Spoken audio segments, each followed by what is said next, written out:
Resident Evil, The Umbrella Conspiracy. Written by S.D. Perry. Voiced by Mojo, Lynn, Ro, and Toby.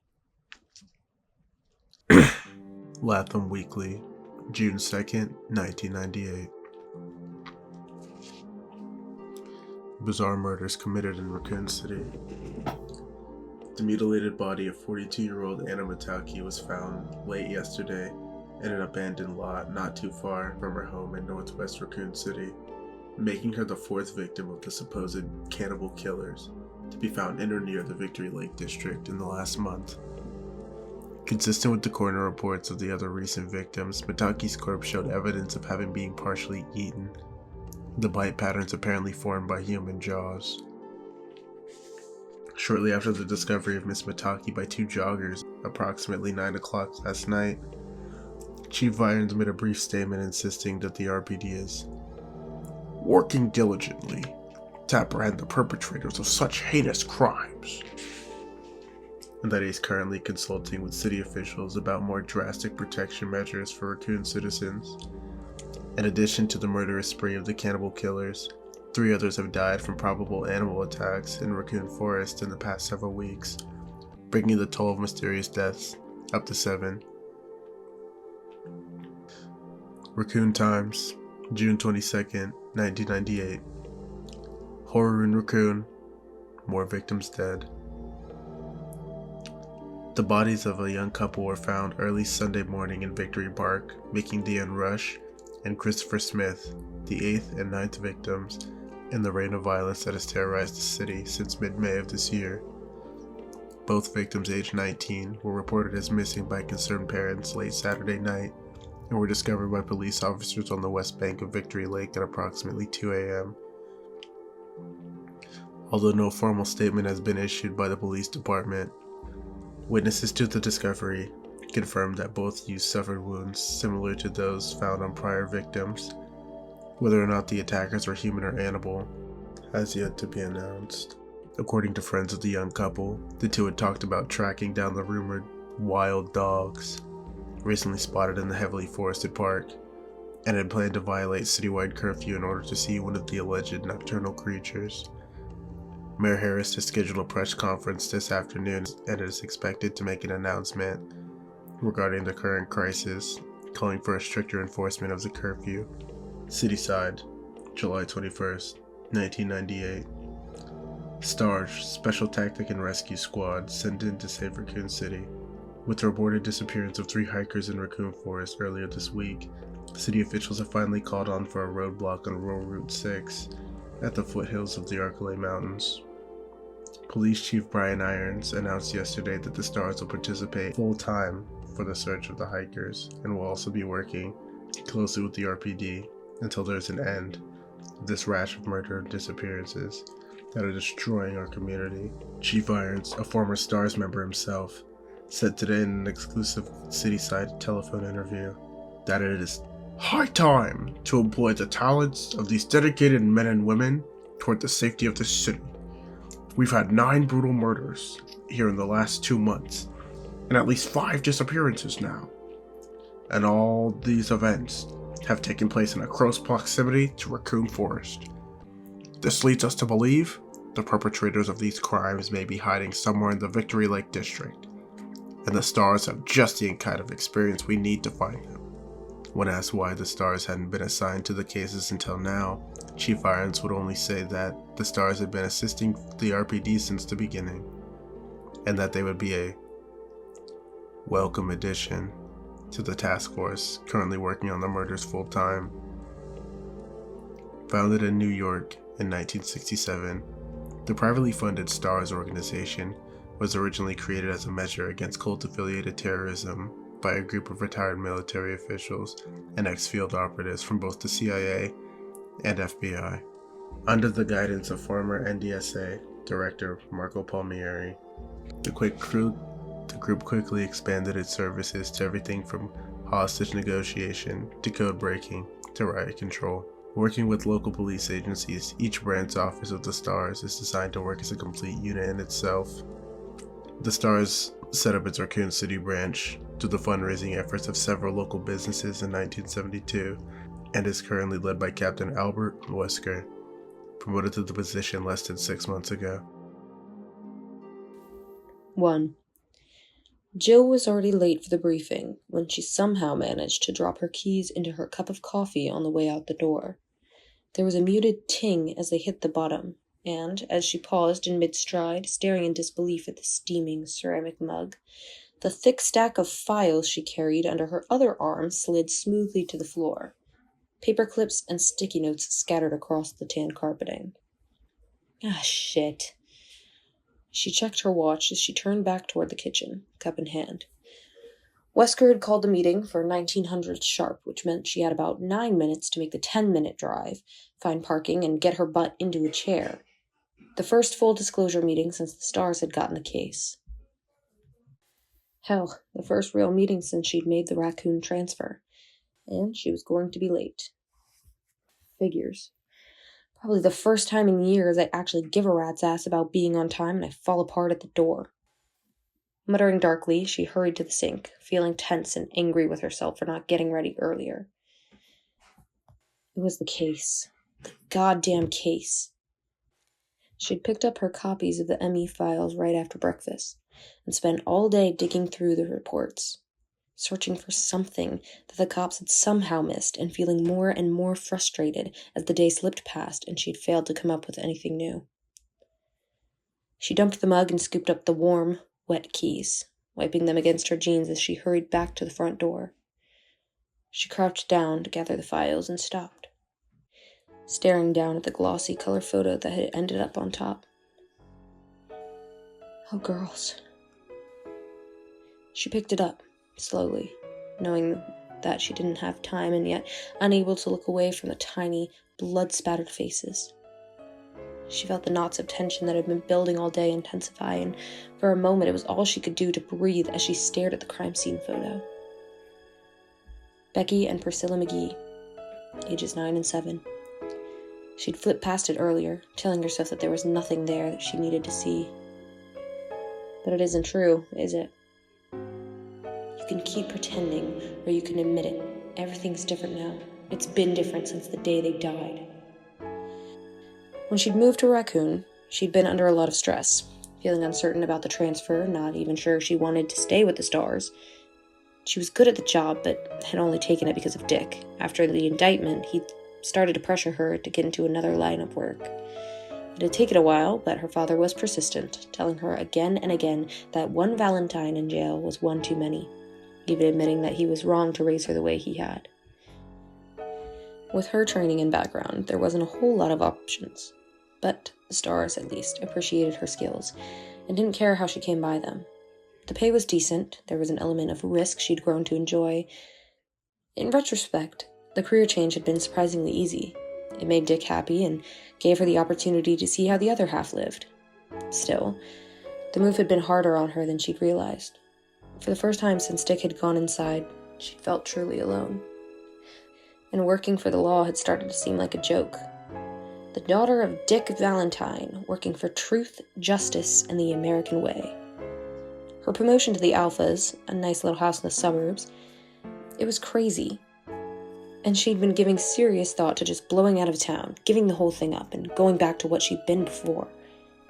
Until the 2 little girls who lived across the street had shown up on her doorstep and asked her, with wide, tear-stained eyes, if she really was a policeman.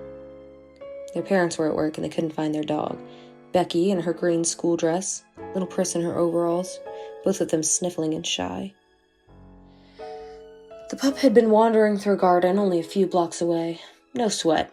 She'd made 2 new friends, as easy as that. The sisters had promptly adopted Jill, showing up after school to bring her scraggly bunches of flowers, playing in her yard on the weekends, singing her endless songs they'd learned from movies and cartoons.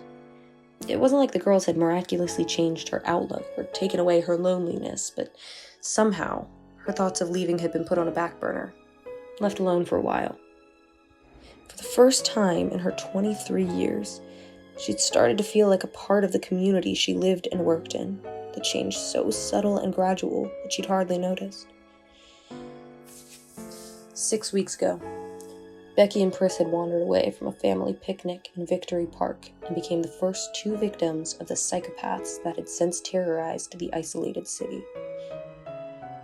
The photo trembled slightly in her hand, sparing her nothing. Becky, lying on her back, staring blindly at the sky, a gaping, ragged hole in her belly. Pris was sprawled next to her, arms outstretched, chunks of flesh ripped savagely from the slender limbs. Both children had been eviscerated, dying of massive trauma before they bled out. If they'd screamed, no one had heard. Enough! They're gone. But you can finally do something about it. Jill fumbled the papers back into their folder, then stepped outside into the early evening, breathing deeply. The scent of freshly cut grass was heavy in the sun-warmed air. Somewhere down the street, a dog barked happily amidst the shouts of children. She hurried to the small, dented, gray hatchback parked by the front walk, forcing herself not to look at the silent McGee house as she started the car and pulled away from the curb. Jill drove through the wide suburban streets of her neighborhood, window down, pushing the speed limit, but careful to watch for kids and pets. There weren't many of either around. Since the trouble had started, more and more people were keeping their children and animals indoors, even during the day. The little hatchback shuddered as she accelerated up the ramp to Highway 202, the warm, dry air whipping her long hair from her face. It felt good, like waking up from a bad dream. She sped through the sun-dappled evening, the shadows of trees growing long across the road. Whether it was fate or just the luck of the draw, her life had been touched by what was happening in Raccoon City. She couldn't keep pretending that she was just some jaded ex-thief trying to stay out of jail, trying to toe the line to make her father happy, or that what the stars were about to do was just another job. It mattered. It mattered to her that those children were dead and that the killers were still free to kill again. The victim files next to her fluttered slightly, the top of the folder caught by the wind. 9 restless spirits. Perhaps Becky and Priscilla McGee is among them. She rested her right hand on the ruffled sheaf, stilling the gentle movement, and swore to herself that no matter what it took, she was going to find out who was responsible. Whatever she'd been before, whatever she would be in the future, she had changed, and wouldn't be able to rest until these murderers of the innocent had been held accountable for their actions. Yo, Chris! Chris turned away from the soda machine and saw Forrest Spire striding down the empty hall toward him with a wide grin on his face. Forrest was actually a few years older than Chris, but looked like a rebellious teenager. Long hair, studded jean jacket, a tattoo of a skull smoking a cigarette on his left shoulder. He was also an excellent mechanic and one of the best shots Chris had ever seen in action. Hey Forrest, what's up? Chris scooped up a can of club soda from the machine's dispenser and glanced at his watch. He still had a couple of minutes before the meeting. He smiled tiredly as Forrest stopped in front of him, his blue eyes sparkling. Forrest was carrying an armful of equipment: vest, utility belt, and shoulder pack. Wesker gave Marini the go-ahead to start the search. Bravo team's going in. Even excited, Forrest's Alabama twang slid his words to a stereotypical drawl. He dropped the stuff on one of the visitors' chairs, still grinning widely. Chris frowned. When? Nah, soon as I warm up the copter. Forrest pulled over the Kevlar vest on his t-shirt as he spoke. While you alphas sitting here taking notes, we gonna kick some cannibal ass. Nothing if not confident, us stars. Just watch your ass, okay?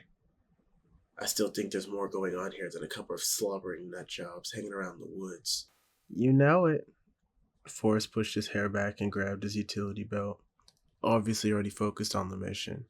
You sure about that, Chris? You think Billy was careful enough? Sighing inwardly, Chris slapped Forrest's shoulder lightly and headed for the ops room to the doorway of the small upstairs waiting room and down the hall. He was surprised that Wesker was sending teams in separately.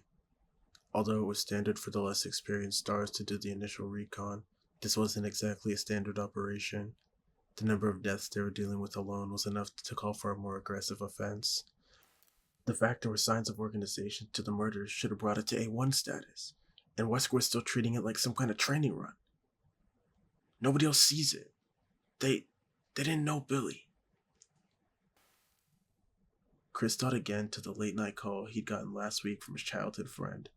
He hadn't heard from Billy in a while, but he knew he'd taken a research position with Umbrella, the pharmaceutical company that was the single biggest contributor to the economic prosperity of Raccoon City. Billy had never been the type to jump at shadows, and the terrified desperation in his voice had jolted Chris awake, filling him with deep concern. Billy had babbled that his life was in danger, that they were all in danger, begged Chris to meet him at the edge of town in a diner, and then never showed up. No one had heard from him since. Chris had run it over and over again in his mind during sleepless nights since Billy's disappearance, trying to convince himself that there was no connection to the attacks on Raccoon. And yet, he was unable to shake this growing certainty that there was more going on than met the eye, and that Billy had known what it was. The cops had checked out Billy's apartment and found nothing to indicate foul play. But Chris's instincts told him his friend was dead, and that he'd been killed by someone who'd want to keep him from talking. And I seem to be the only one. Irons doesn't give a shit, and the team thinks I'm just torn up over the loss of an old friend. He pushed the thoughts aside as he turned the corner, his boot heels sending muted echoes through the arched second-floor corridor. He had to focus, to keep his mind on what he could do, to find out why Billy had disappeared. But he was exhausted, running on a minimum sleep, and an almost constant anxiety that had plagued him since Billy's call. Maybe he was losing perspective, his objectivity dulled by recent events. He forced himself not to think about anything at all as he neared the Star's office, determined to be clear-headed for the meeting. The buzzing fluorescence above seemed like overkill in the blazing evening light that filled the tight hallway. The Raccoon Police Building was a classic, if not unconventional, piece of architecture. Lots of inlaid tile and heavy wood, but it had too many windows designed to catch the sun. When he'd been a kid, the building had been the Raccoon City Hall. With the population increase a decade back, it had been renovated as a library, and 4 years ago, turned into a police station. It seemed like there was always some kind of construction going on. The door to the Star's office stood open, the muted sounds of gruff male voices spilling out into the hall. Chris hesitated a moment, hearing Chief Irons among them. "Just call me Brian." Irons was a self-centered and self-serving politician masquerading as a cop. It was no secret that he had had his hands in more of a few than a few of the local pies.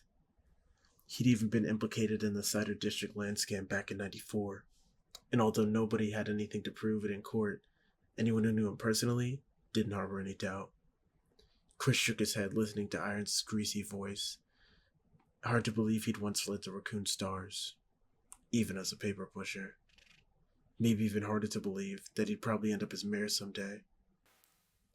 Of course, it doesn't help much that he hates your guts, does it, Redfield? Yeah, well. Chris didn't like to kiss ass, and Irons didn't know how to have any other kind of relationship. At least Irons wasn't a total incompetent. He'd at least had some military training. Chris pasted on a straight face and stepped into the small, cluttered office that served as the Star's filing cabinet and base of operations. Barry and Joseph were over by the rookie desk, going through a box of papers and talking quietly.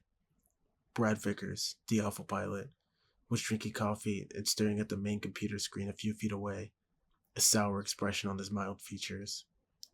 Across the room, Captain Wesker was leaning back in his chair, his hands behind his head, smiling blankly at something Chief Irons was telling him. Irons' bulk was leaned against Wesker's desk, one pudgy hand brushing at his carefully groomed mustache as he spoke. "So I said, you're gonna print what I tell you to print, Bertolucci, and you're gonna like it. Otherwise, you're never gonna get another quote from this office." And then he says, "Chris, good you're here. Looks like we can stop wasting time." Irons scowled in his direction, but Chris kept his poker face. Wesker didn't care much for Irons either. and didn't bother being anything more than polite in his dealings with the man. From the glint in his eye, it was obvious he didn't care who knew it either. Chris walked into the office and stood by the desk he shared with Ken Sullivan, one of the Bravo team. Since teams usually work different shifts, they didn't need much room. He set the unopened can of soda on the battered desktop and looked at Wesker. "You're sending Bravo in?" The captain gazed back at him impassively, his arms folded across his chest. Standard procedure, Chris. Chris sat down, frowning. "But after what we talked about last week, I thought..." Irons interrupted.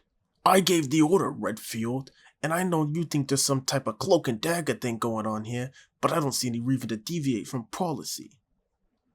Sanctimonious prick. Chris forced a smile, knowing it would irritate Irons. "Of course, sir. No need to explain yourself on my behalf."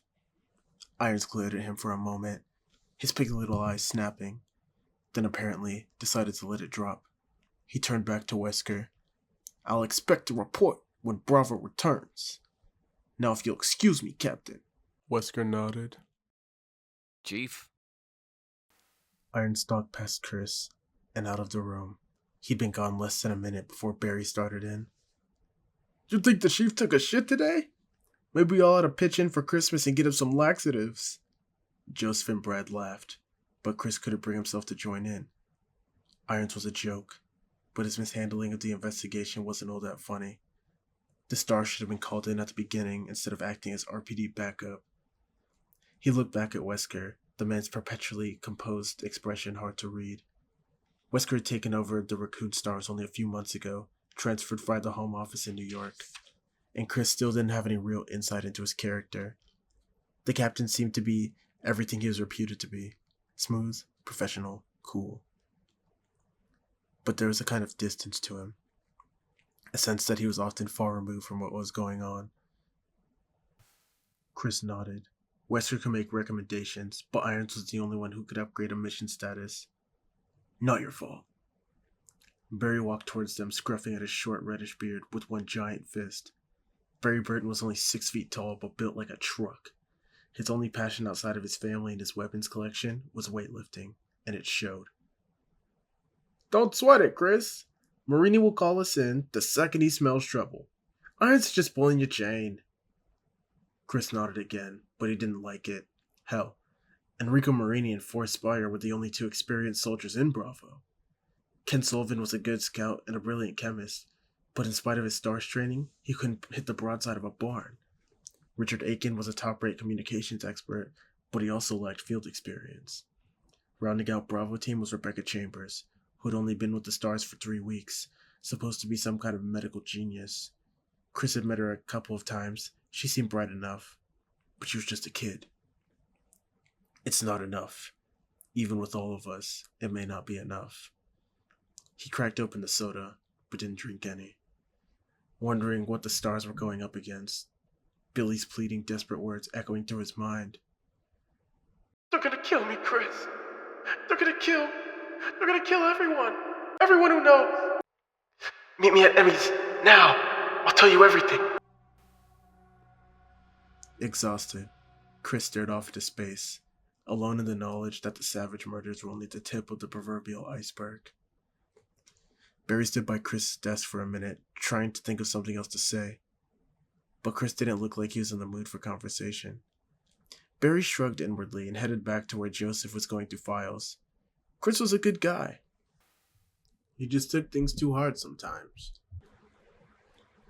He'd get over it as soon as it was their turn to step in. Man, it was hot. Seemingly endless trickles of sweat rolled down his spine, gluing his shirt to his broad back. The air conditioning was on the fritz as usual, and even with the door open, Tiny Star's office was uncomfortably warm. "Any luck?" Joseph looked up at him from the pile of papers, a rueful smirk on his lean face. "You kidding? It's like somebody hit the damn thing on purpose." Barry sighed and scooped up a handful of files. "Maybe Joe found it. She was here when I left last night, going through the witness reports for about the 100th time." What are you two looking for anyway? Brad asked. Barry and Joseph both looked over at Brad, still sitting at the computer console, headset on. He'd been monitoring Bravo's progress throughout their flyby of the forested district, but for now, he looked bored as hell. Joseph answered him. Barry claims that there are floor plans here on the old Spencer estate. Some architectural digest that came out when the house was built. He paused, then grinned at Brad. Except I'm thinking that old Barry's gone senile on us. They say memory's the first thing to go. Barry scowled good-naturedly. Old Barry could easily kick your ass in the next week, little man. Joseph looked at him mock seriously. Yeah, but would you remember it afterwards? Barry chuckled, shaking his head. He was only 38, but he had been with the Raccoon Stars for 15 years, making him the senior member. He'd endured numerous old age jokes, mostly from Joseph. Brad cocked an eyebrow. The Spencer place? Why would it be in a magazine? You kids gotta learn your history, Barry said. It was designed by the one and only George Trevor. Just before he disappeared, he was that hotshot architect who did all those weird skyscrapers in DC. In fact, Trevor's disappearance may have been the reason that Spencer shut down the mansion. Rumor has it that Trevor went crazy during construction. When it was finished, he got lost and wandered the halls until he starved to death. Brad scoffed, but looked uneasy suddenly. That's bullshit. I've never heard anything like that. Joseph winked at Barry. No, it's true. Now his tortured ghost roams the estate each night, pale and emaciated, and I've heard tell that sometimes you can hear him calling out, Brad Vickers, bring me Brad Vickers. Brad flushed slightly. Yeah, haha. You're a real comedian, Frost. Barry shook his head, smiling, but wondered again how Brad ever made it into Alpha. He was undoubtedly the best hacker working for Stars, and a decent enough pilot, but he wasn't so hot under pressure. Joseph had taken to calling him Chickenheart Vickers when he wasn't around, and while the Stars generally stuck up for one another, no one disagreed with Joseph's assessment. So, is that why Spencer shut it down? Brad addressed this to Barry, his cheeks still red. Barry shrugged. I doubt it. It was supposed to be some kind of guest house for Umbrella's top execs. Trevor did disappear right about the time of completion, but Spencer was wacko anyway. He decided to move Umbrella's headquarters to Europe. I forget where exactly, and just boarded up the mansion. Probably a couple $1,000,000 straight into the crapper. Joseph sneered. Right, like Umbrella would suffer. True enough. Spencer may have been crazy, but he'd had enough money and business savvy to hire the right people. Umbrella was one of the biggest medical research and pharmaceutical companies on the planet. Even 30 years ago, the loss of a few $1,000,000 probably hadn't hurt. Anyway, Joseph went on, the Umbrella people told Irons that they'd sent someone out to check the place over, and that it was secure. No break-ins. So why look for blueprints? Brad asked. It was Chris who answered, startling Barry. He'd walked back in to join them, his youthful face fixed with a sudden intensity that almost bordered on obsessive. Because it's the only place in the woods that hasn't been checked over by the police, and it's practically in the middle of the crime scenes, and because you can't always trust what people say. Brad frowned. But if Umbrella sent somebody out, whatever Chris was about to say in response was cut short by Wesker's smooth voice rising from the front of the room. All right, people, since it appears that Miss Valentine isn't planning on joining us, why don't we get this started? Barry walked to his desk, worried about Chris for the first time since the whole thing had started. He'd recruited the younger man for the Stars a few years back thanks to a chance encounter in a local gun shop. Chris had proven to be an asset to the team. Bright, thoughtful, as well as a top-notch marksman and an able pilot. But now... Barry gazed fondly at the picture of Kathy and the girls that sat on his desk. Chris's obsession with the murders in Raccoon was understandable, particularly since his friend had disappeared. Nobody in town wanted to see another life lost. Barry had a family, and was as determined as anyone else on the team to stop these killers. But Chris's relentless suspicion had gone a little overboard. What had he meant by that? You can't always trust what people say. Either Umbrella was lying, Chief Irons was. Ridiculous. Umbrella's branch chemical plant and administrative buildings on the outskirts of town supplied 3/4 of the jobs in Raccoon City. It would be counterproductive for them to lie.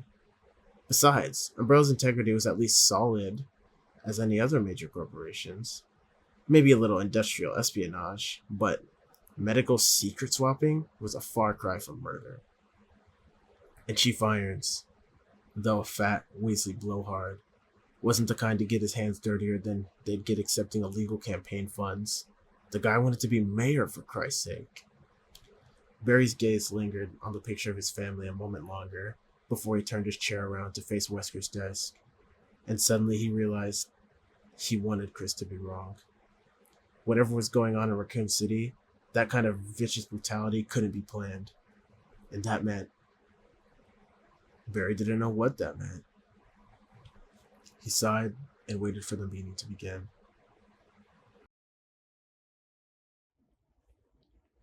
Two. Jill was deeply relieved to hear the sound of Wesker's voice as she jogged toward the open door of the Star's office. She'd seen one of their helicopters taking off as she'd arrived and been positive that they'd left without her.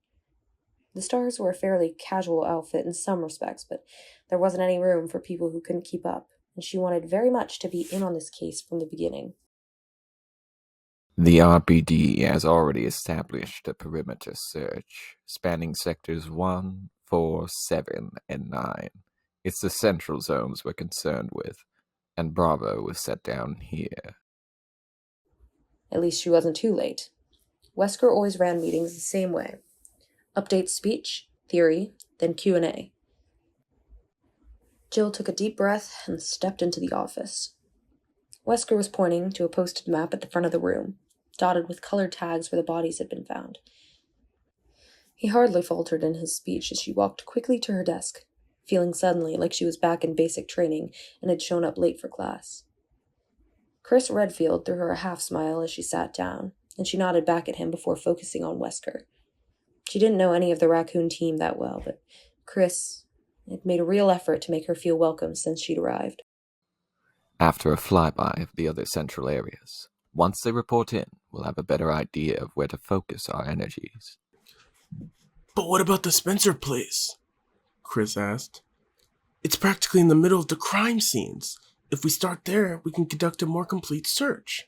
And if Bravo's information points to that area, rest assured we'll search there. But for now, I don't see any reason to consider it a priority. Chris looked incredulous. But we only have Umbrella's word that the estate is secure. Wesker leaned against his desk, his strong features emotionless.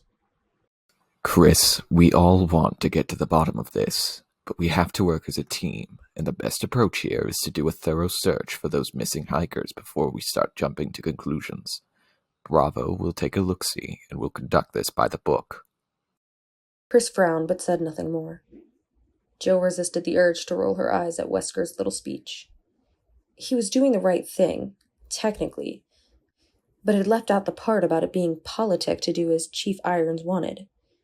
Irons had made it clear time and again throughout the killing spree that he was in charge of the investigation and was calling all the shots. It wouldn't have bothered her so much except that Wesker presented himself as an independent thinker, a man who didn't play politics. She had joined the Stars because she couldn't stand the bullshit red tape that dominated so much of law enforcement, and Wesker's obvious deferral to the chief was irritating. Well, and don't forget that you stood a good chance of ending up in prison if you hadn't changed your occupation. Jill met Wesker's sharp gaze evenly, trying to seem as cool and composed as he was. Nothing new, I'm afraid. The only obvious pattern is location. She looked down at the notes she had on the stack of files in front of her, scanning them for reference. The tissue samples from underneath both Becky McGee's and Chris Smith's fingernails were an exact match. We got that yesterday. And Tanya Lipton, the third victim, had definitely been hiking in the foothills that'd be Sector 7B. She looked back up at Wesker and made her pitch.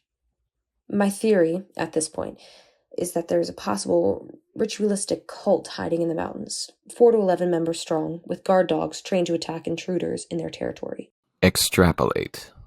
Wesker folded his arms, waiting. At least no one had laughed. Jill plunged forward, warming to the material.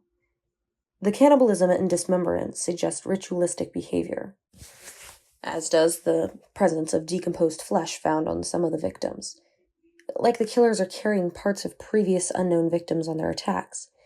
We've got saliva and tissue samples from 4 separate human assailants, though eyewitness reports suggest up to 10 or 11 people, and those killed by animals were all found to be attacked in the same vicinity, suggesting that they wandered into some kind of off-limits area.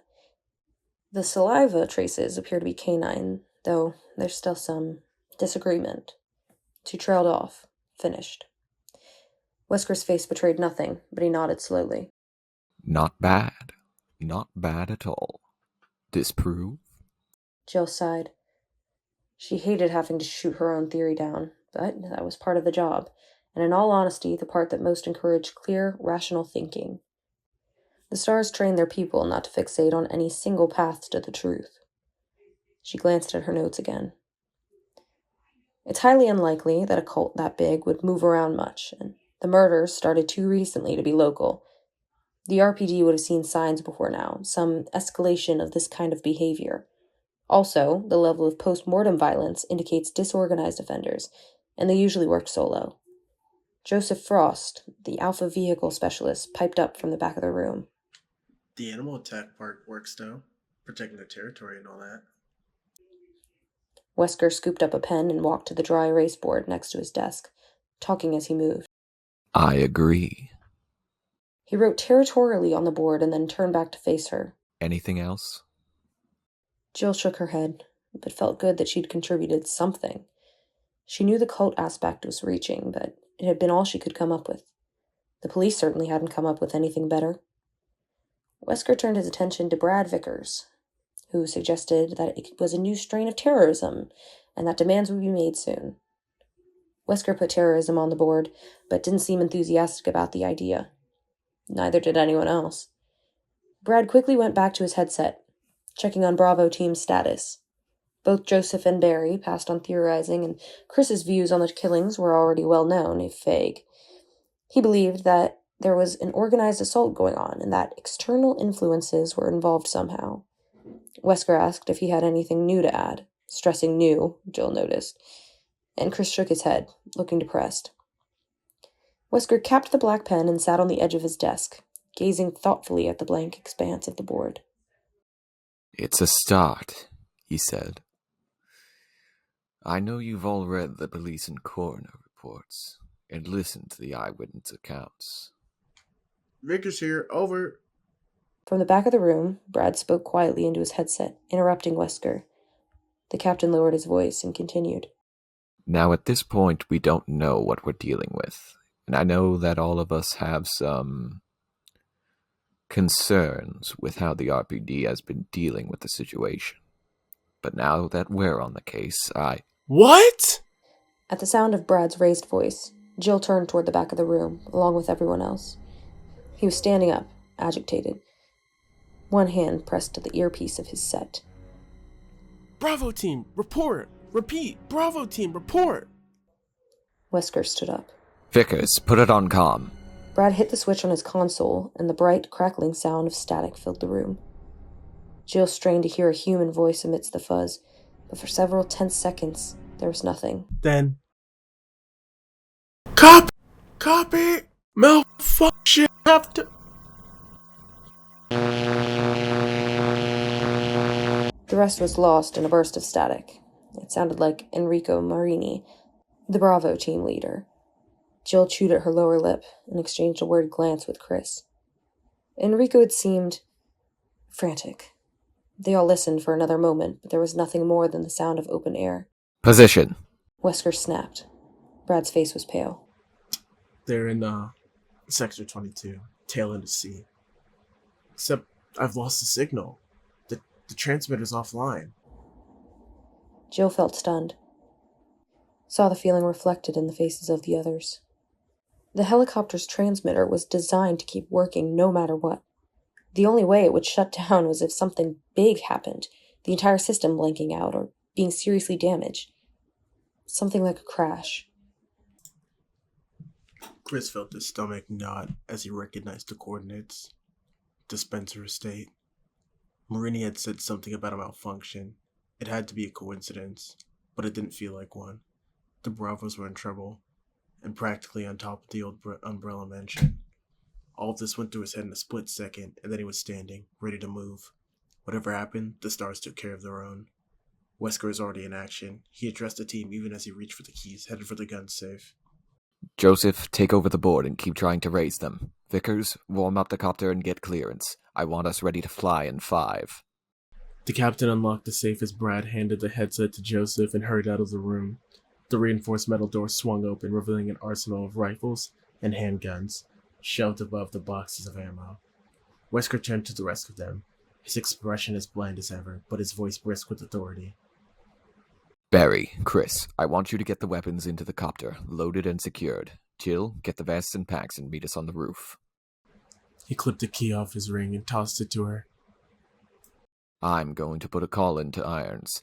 Make sure he gets us some backup and EMTs down in the barricade. 5 minutes or less, folks. Let's move. Jill left for the locker room, and Barry grabbed one of the empty duffel bags from the bottom of the gun safe, nodding at Chris. Chris scooped up the second bag and started loading in boxes of shells, cartridges, and clips, as Barry carefully handled the weapons, checking each one. Behind them, Joseph tried again, hailing the Bravo team, to no avail. Chris wondered again about the proximity of the Bravo team's last reported position to the Spencer estate. Was there a connection? And if so, how? Billy worked for Umbrella. They used to own the estate. Chief, we just lost contact with Bravo. I'm taking us in. Chris felt a sudden rush of adrenaline and worked faster, aware that every second counted. It could be the difference between life and death for his friends and teammates. A serious crash was unlikely. The Bravos would be flying low, and Forrest was a decent pilot. But what about after they'd gone down? Wesker quickly relayed the information to Irons over the phone and then hung up, walking back to join them. I'm going up to make sure our copter's outfitted. Joseph, give it another minute, then turn it over to the boys at the front desk. You can help these two carry the equipment up. I'll see you on top. Wesker nodded to them as he hurried out, his footsteps clattering loudly down the hall. He's good, Barry said quietly, and Chris had to agree. It was reassuring to see that their new captain didn't rattle easily. Chris still wasn't sure how he felt about the man personally, but his respect for Wesker's abilities was growing by the minute. Come in, Bravo. Do you copy? Repeat. Joseph patiently went on, his voice tight with strain, his pleas lost to a haze of white static that pulsed into the room. Wesker strode down the deserted hall and through the shabbier of the 2 second-floor waiting rooms, nodding briskly at a pair of uniforms that stood talking by the soda machine. The door to the outside landing was chalked open, a faint, humid breeze cutting through the stickiness of the air inside. It was still daylight, but not for much longer. He hoped that wouldn't complicate matters, although he figured it probably would. Wesker took a left and started down the winding corridor that led to the helipad, absently running through a mental checklist. Hailing open procedure, weapons, gear, report. He already knew that everything was in order, but went through it again anyway. It didn't pay to get sloppy, and assumptions were the first step down that path. He liked to think of himself as a man of precision, one who had taken all possibilities into account and decided on the best course of action after thoroughly weighing all factors. Control was what being a competent leader was all about. But to close this case, he shut the thought down before it could get any further. He knew what had to be done, and there was still plenty of time. All he needed to concentrate on now was getting the Bravos back, Safe and sound, Wesker opened the door at the end of the hall and stepped out into the bright evening, the rising hum of the copter's engine and the smell of machine oil filling his senses. The small rooftop helipad was cooler than inside, partly draped by the shadow of an aging water tower, and empty except for the gunmetal gray Alpha helicopter. For the first time, he wondered what had gone wrong for Bravo. He'd had Joseph and the rookie check both birds out yesterday, and they'd been fine. All systems go. He dismissed that train of thought as he walked toward the copter, his shadow falling long against the concrete. It didn't matter why. Not anymore. What mattered was what came next. Expect the unexpected. That was the star's motto. Although that basically meant to prepare for anything. Expect nothing. That was Albert Wesker's motto. A little less catchy maybe, but infinitely more useful. It virtually guaranteed that nothing would ever surprise him. He stepped up to the open pilot door and got a shaky thumbs up from Vickers. The man looked positively green, and Wesker briefly considered leaving him behind. Chris was licensed to fly, and Vickers had a reputation for choking under the gun. The last thing he needed was for one of his people to freeze up if there was trouble. Then he thought about the lost Bravos and decided against it. This was a rescue mission. The worst Vickers could do would be to throw up on himself if the copter had crashed badly, and Wesker could live with that. He opened the side door and crouched his way into the cabin, doing a quick inventory of the equipment that lined the walls. Emergency flares, ration kits. He popped the lid on the heavy, dented footlocker behind the benches and looked through the basic medical supplies, nodding to himself. They were as ready as they were going to be. Wesker grinned suddenly, wondering what Brian Irons was doing right now. Shitting his pants, no doubt. Wesker chuckled as he stepped out onto the sun-baked asphalt, getting a sudden clear mental image of Irons, his pudgy cheeks red with anger, and crap dribbling down his own leg. Irons liked to think that he could control everything and everyone around him, and lost his temper when he couldn't, and that made him an idiot. Unfortunately for all of them, he was an idiot with a little bit of power. Wesker had checked him out carefully before taking the position in Raccoon City, and knew a few things about the chief that didn't paint him in a particularly positive light. He had no intention of using that information, but if Irons attempted to screw things up one more time, Wesker had no qualms about letting that information get out. Or at least telling him that I have access to it. It'd certainly keep him out of the way. Barry Burton stepped out onto the concrete carrying more ammo cache, his giant biceps flexing as he shifted his hold on the heavy canvas bag and started for the copter. Chris and Joseph followed, Chris with the sidearms and Joseph lugging a satchel of RPGs.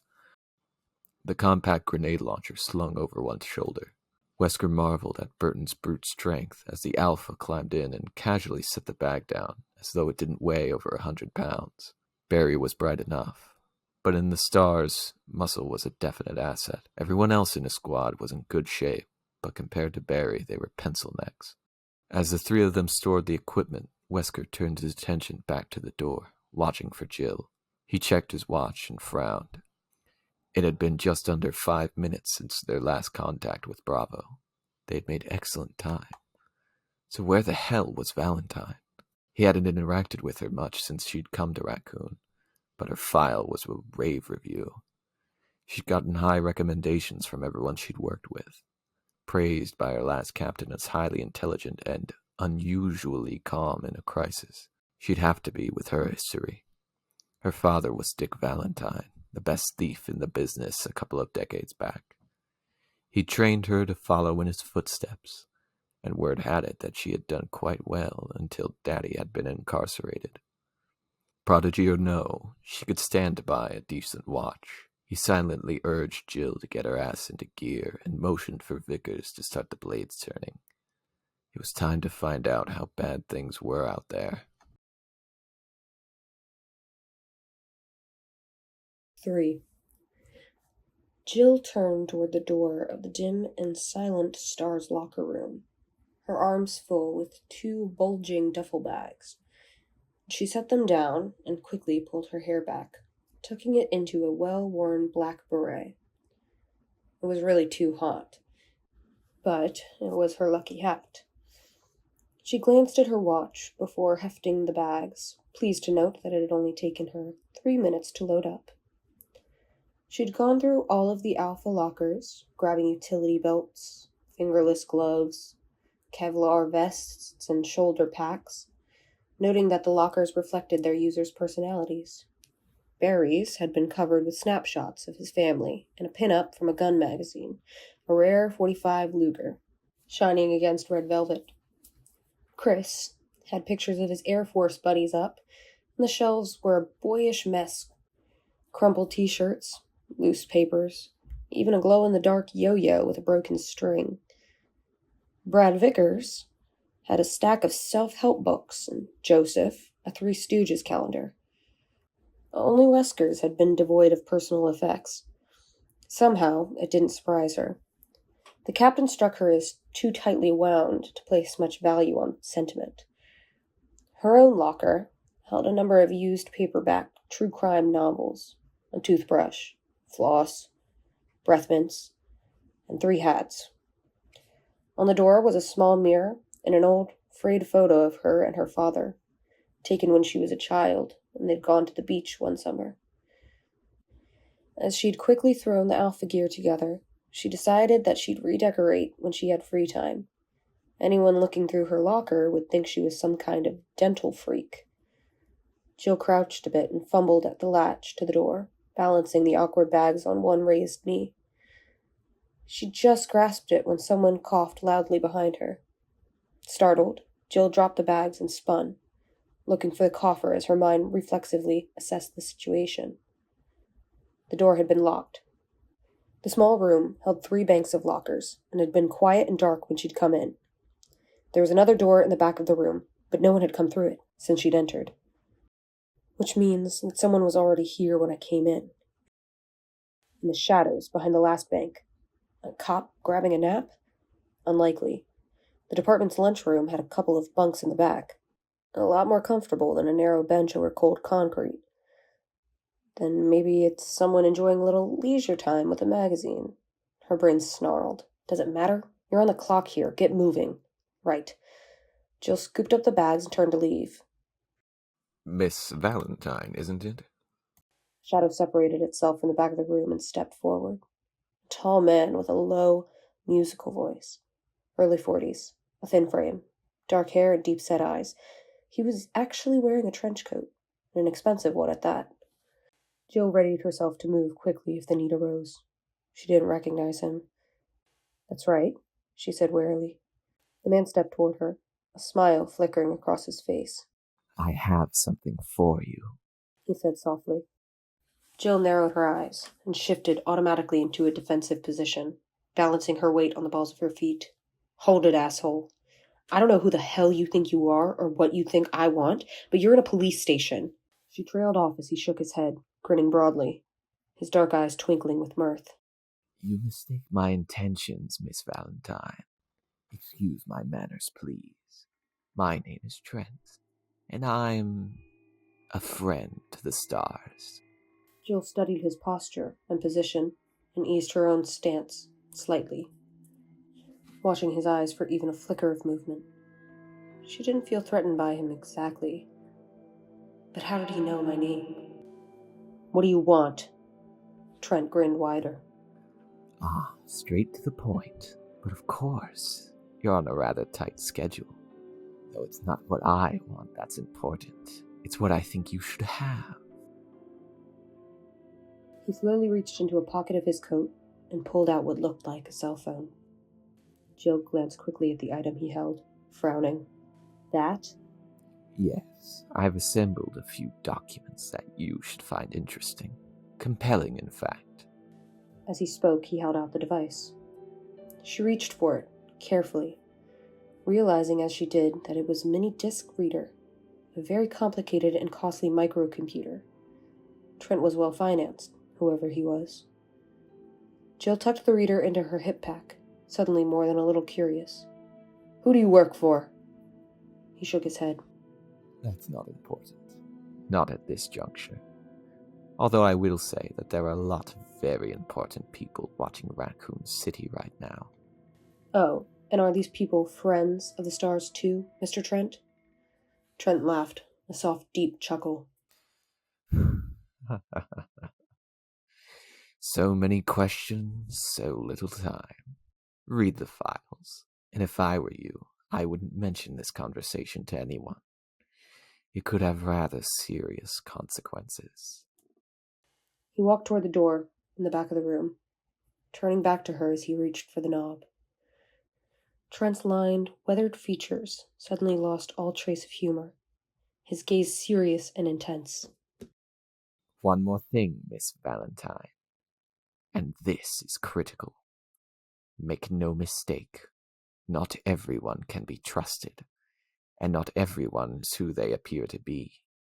Even the people you think you know. If you want to stay alive, you'll do well to remember it. Trent opened the door, and just like that, he was gone. Jill stared after him, her mind going a million directions at once.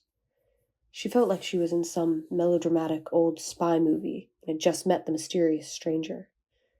It was laughable, and yet he just handed you several thousands of dollars worth of equipment with a straight face and told you to watch your back. You think he's kidding?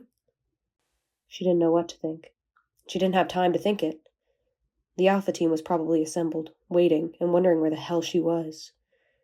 Jill shouldered the heavy bags and hurried out the door.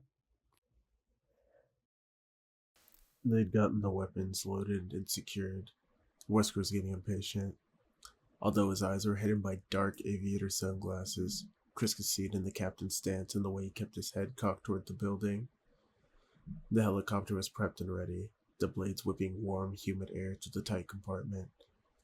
With the door open, the sound of the engine drowned out any attempt at conversation. There was nothing to do but wait. Come on, Joe. Don't slow us up here. Even as Chris thought it, she emerged from the building and jogged towards them with the Alpha gear, an apologetic look on her face. Wesker jumped down to help her, taking one of the stuffed bags as she climbed aboard. Wesker followed, closing the double hatches behind them. Instantly, the roar of the turbine engine was muted to a dull thrum. Problems, Jill? Wesker didn't sound angry, but there was an edge to his voice that suggested he wasn't all that happy either. Jill shook her head. One of the lockers was stuck. I had a hell of a time getting the key to work. The captain stared at her for a moment, as if deciding whether or not to give her a hard time, then shrugged. I'll call maintenance when we get back. Go ahead and distribute the gear. He picked up a headset and put it on, moving up to sit next to Brad as Jill started passing out the vests. The helicopter lifted slowly, the RPD building falling fast away as Brad positioned them to head northwest. Chris crouched down next to Jill after donning his vest, helping her sort through the gloves and belts as they sped over the city toward the Arcalay Mountains. The busy urban streets below quickly gave way to the suburbs, wide streets and quiet houses set amidst the squares of browning grass and picket fences.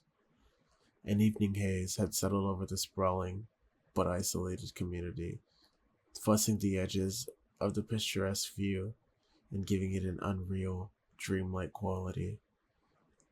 Minutes passed in silence as the Alphas prepared themselves and belted in, each team member preoccupied with his or her own thoughts. With any luck, Bravo Team's helicopter had only suffered minor mechanical failure. Forrest would have set down in one of the scraggly open fields that dotted the forest. Was probably up to his knees in elbow grease by now, cursing at the engine as they waited for Alpha to show. Without the bird in working order, Marini wouldn't have started the proposed search. The alternative? Chris grimaced, not wanting to consider any alternative. He'd once seen the aftermath of a serious copter crash back in the Air Force. Pilot error had led to the fall of a Huey carrying 11 men and women to a training mission. By the time the rescuers had arrived, there'd been nothing but charred smoke and bones amidst fiery debris. The sweet, sticky smell of gasoline-roasted flesh heavy in the blackened air. Even the ground had been burning, and that was the image that had haunted his dreams for months. The earth on fire, the chemical flames devouring the very soul beneath his feet. There was a slight dip in their altitude as Brad adjusted the rotor pitch, jolting him out of the unpleasant memory. The ragged outskirts of Raccoon Forest slipped by below, and the orange markers of the police blockade standing outside against the thick, muted green of the trees. Twilight was finally setting in, the forest growing heavy with shadow. ETA 3 minutes, Brad called back, and Chris looked around the cabin, a silent, grim tone on the expressions of each of his teammates. Joseph had tied a bandana over his head and was intently relacing his boots. He was gently rubbing a soft cloth over his beloved coal python, staring out the hatch window. He turned his head to look at Jill and was surprised to find her staring back at him thoughtfully. She was sitting on the same bench as him and smiled briefly, almost nervously, as he caught her gaze. Abruptly, she unhooked her belt and moved to sit next to him. She caught a faint scent of her skin, a clean, soapy smell. Chris, what you've been saying about external factors in these cases? Her voice was pitched so low, he had to lean in to hear over the throbbing of the engine. She glanced quickly around at the others, as if to make sure no one was listening, then looked into his eyes, her own carefully guarded. I think you might be on the right track. And I'm starting to think that it might not be such a good idea to talk about it. Chris's throat suddenly felt dry. Did something happen? Jill shook her head, her finely chiseled features giving away nothing. No. I've just been thinking that maybe you should watch what you say. Maybe not everyone listening is on the right side of this. Chris frowned, not sure what she was trying to tell him. The only people I've talked to are on the job. Her gaze didn't falter, and he realized suddenly what she was implying. Jesus, and I thought I was paranoid. Jill, I know these people, and even if I didn't, the stars have psycho profiles on everyone. Every member, history checks, personal references. There's no way it could happen. Look, forget I said anything. Just watch yourself. That's all. All right, kids, look lively. We're coming up on Sector 22. They could be anywhere. At Wesker's interruption, Jill gave him a final sharp glance, and then moved to one of the windows. Chris followed, Joseph and Barry taking search up on the other side of the cabin. Looking out the small window, he scanned the deepening dusk on automatic, thinking about what Jill had said. He supposed he should be grateful that he wasn't the only one who suspected some kind of cover-up. But why hadn't she said anything before? And to warn him against the stars. She knows something. She must. It was the only explanation that made any sense.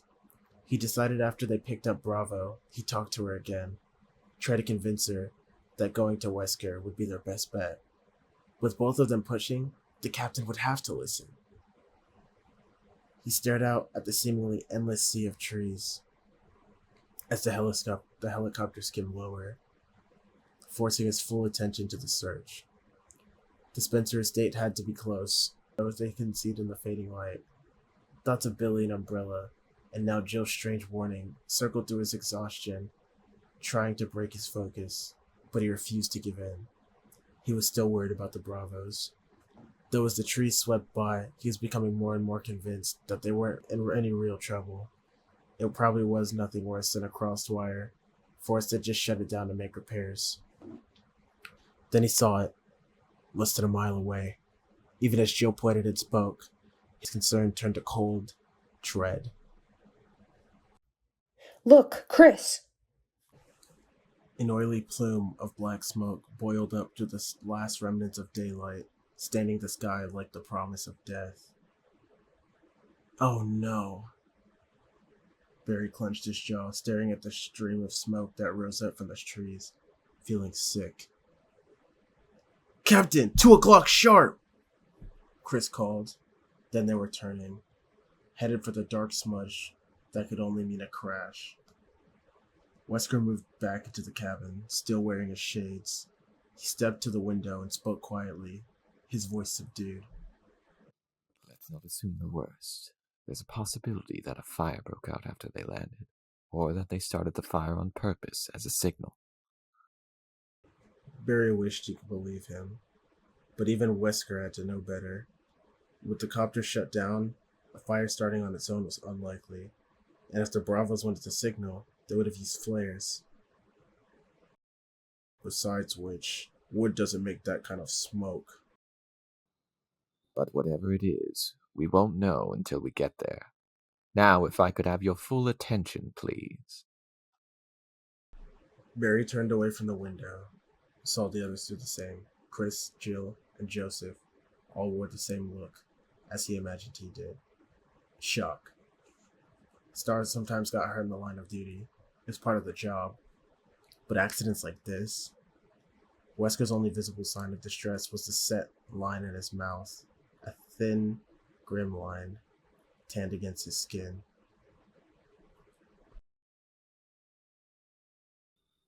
Listen up. We've got people down in a possibly hostile environment. I want all of you armed, and I want an organized approach. A standard fan as soon as we sit down. Barry, you'll take point. Barry nodded, pulling himself together. Wesker was right. Now is not the time to get emotional. Brad's going to set us down as close to the site as he can. What looks like a small clearing about 50 meters south of their last coordinates. He'll stay with the copter and keep it warm in case of trouble. Any questions? Nobody spoke, and Wesker nodded, briskly. Good. Barry, load us up. We can leave the rest of the gear on board and come back for it. The captain stepped up to the front to talk to Brad, while Jill, Chris, and Joseph turned to Barry. As weapons specialist, he checked their firearms in and out to each STARS member and kept them in prime condition. Barry turned to the cabinet next to the outer hatch and unhooked the latch, exposing the 6 Beretta 9mm handguns on the metal rack, cleaned and slighted only yesterday. Each weapon held 15 rounds, semi-jacketed hollow points. It was a good gun, though Barry preferred his Python, a lot bigger punch with 357 rounds. He quickly distributed the weapons, passing out 3 loaded clips each. "I hope we don't need these," Joseph said, slapping in a clip, and Barry nodded in agreement.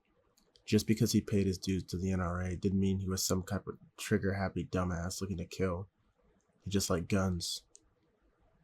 Wesker joined them again, and the 5 of them stood at the hatch, waiting for Brad to bring them in. As they neared a plume of smoke, the helicopter's wiring blades pushed in and out, down, creating a black fog into the heavy shadows of the trees. Any chance of spotting the downed vehicle from air was lost to smoke and dust. Brad swung them around and settled the bird into a scrappy patch of tall grass, snapping wildly from the forced wind. Even as the rails wobbled to the ground, Barry had his hand on the latch, ready to move out.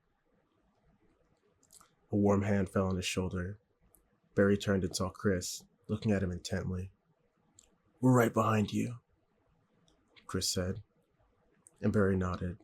He wasn't worried, not with the Alphas backing him up. All he was concerned with was the Bravo team's situation. Rico Marini was a good friend of his. Marini's wife had babysat for the girls more times than Barry could count, and was friends with Kathy. The thought of him dead, to some stupid mechanical screw-up. "Hang on, buddy. We're coming." One hand on the butt of his Colt, Barry pulled the handle and stepped out into the humid, whipping twilight of Raccoon Forest, ready for anything.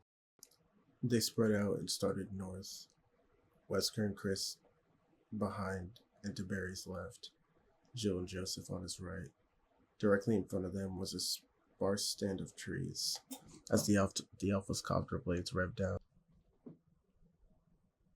Jill could smell burning fuel and see wisps of smoke curling through the foliage. They moved quickly through the wooded area, visibility dropping off sharply beneath the needled branches. The warm scents of pine and earth were overshadowed by the burning smell, the acrid odor growing stronger with each step. From the dim light filtering towards them, Jill saw that there was another clearing ahead, high with brittle grasses. I see it, dead ahead! Jill felt her heart speed up at Barry's shout, and then they were all running, hurrying to catch up to their point man. She emerged from the copse of trees, Joseph next to her. Barry was already at the downed copper, Chris and Wesker right behind. Smoke was still rising from the silent wreck, but it was thinning. If there had been a fire, it had died out. She and Joseph reached the others and stopped, staring. No one speaking as they surveyed the scene. The long, wide body of the copter was intact, not a single scratch visible. The port landing rail looked bent, but besides that and the dying haze of smoke from the rotor, there seemed to be nothing wrong with it. The hatches stood open, the beam from Wesker's penlight showing them an undamaged cabin. From what she could see, most of the Bravo's gear was still on board. So where are they? It didn't make any sense. It hadn't been 15 minutes since their last transmission. If anyone had been injured, they would have stayed. And if they decided to leave, why had they left their equipment behind? Check it out. The rest of you, spread out. Look for clues, tracks, shell casings, signs of struggle. You find anything, let me know, and stay alert. Wesker handed the light to Joseph and nodded toward the cockpit. Jill stood a moment longer, staring at the smoke copter and wondering what could have happened. Enrico had said something about a malfunction, so, okay, the Bravos had to set down. What had happened next? What would have made them abandon their best chance of being found, leaving behind emergency kits, weaponry?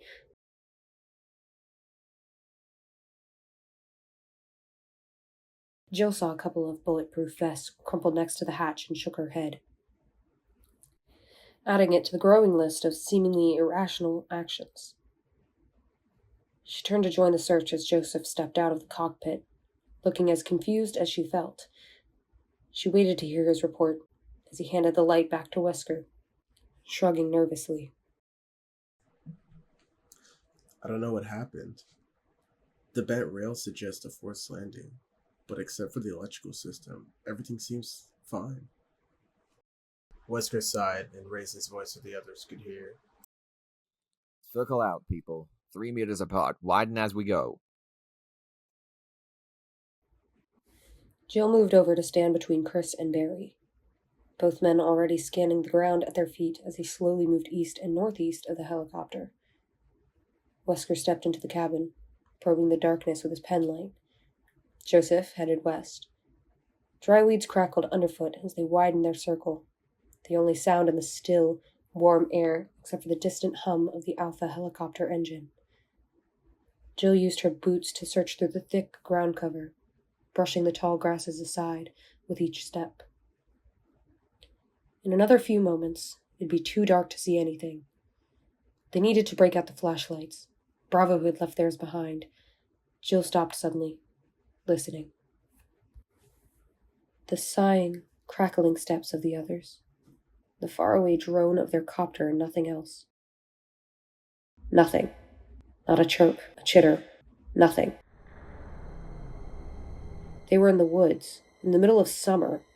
Where were the animals? The insects? The forest was unnaturally still. The only sounds human. For the first time since they'd sat down, Jill was afraid. She was about to call out to the others when Joseph shouted from somewhere behind them. Hey! Over here! Jill had turned and started jogging back, saw Chris and Barry do the same. Wesker was still by the helicopter and had drawn his weapon at Joseph's cry, pointing it up as he broke into a run. In the murky light, Jill could just make out Joseph's shadowy form, crouched down in the high grass near some trees, 100 feet past the copter. Instinctively, she pulled up her own sidearm and double-timed, suddenly overwhelmed by a sense of encroaching doom. Joseph stood up, holding something, and let out a strangled scream before dropping it, his eyes wide with horror. For a split second, Jill's mind couldn't accept what she had seen in Joseph's grasp. A Star's handgun, a Beretta. Jill ran faster, catching up to Wesker, and a disembodied human hand curled around it, hacked off at the wrist. There was a deep, guttural snarl from behind Joseph, from the darkness of the trees. An animal, growling, joined by another rasping, throaty shriek, and suddenly dark, powerful shapes erupted from the woods, lunging at Joseph, taking him down. Joseph! Jill's scream ringing in his ears. Chris drew his weapon and stopped in his tracks, trying to get a clear shot at the raging beasts that were attacking Joseph.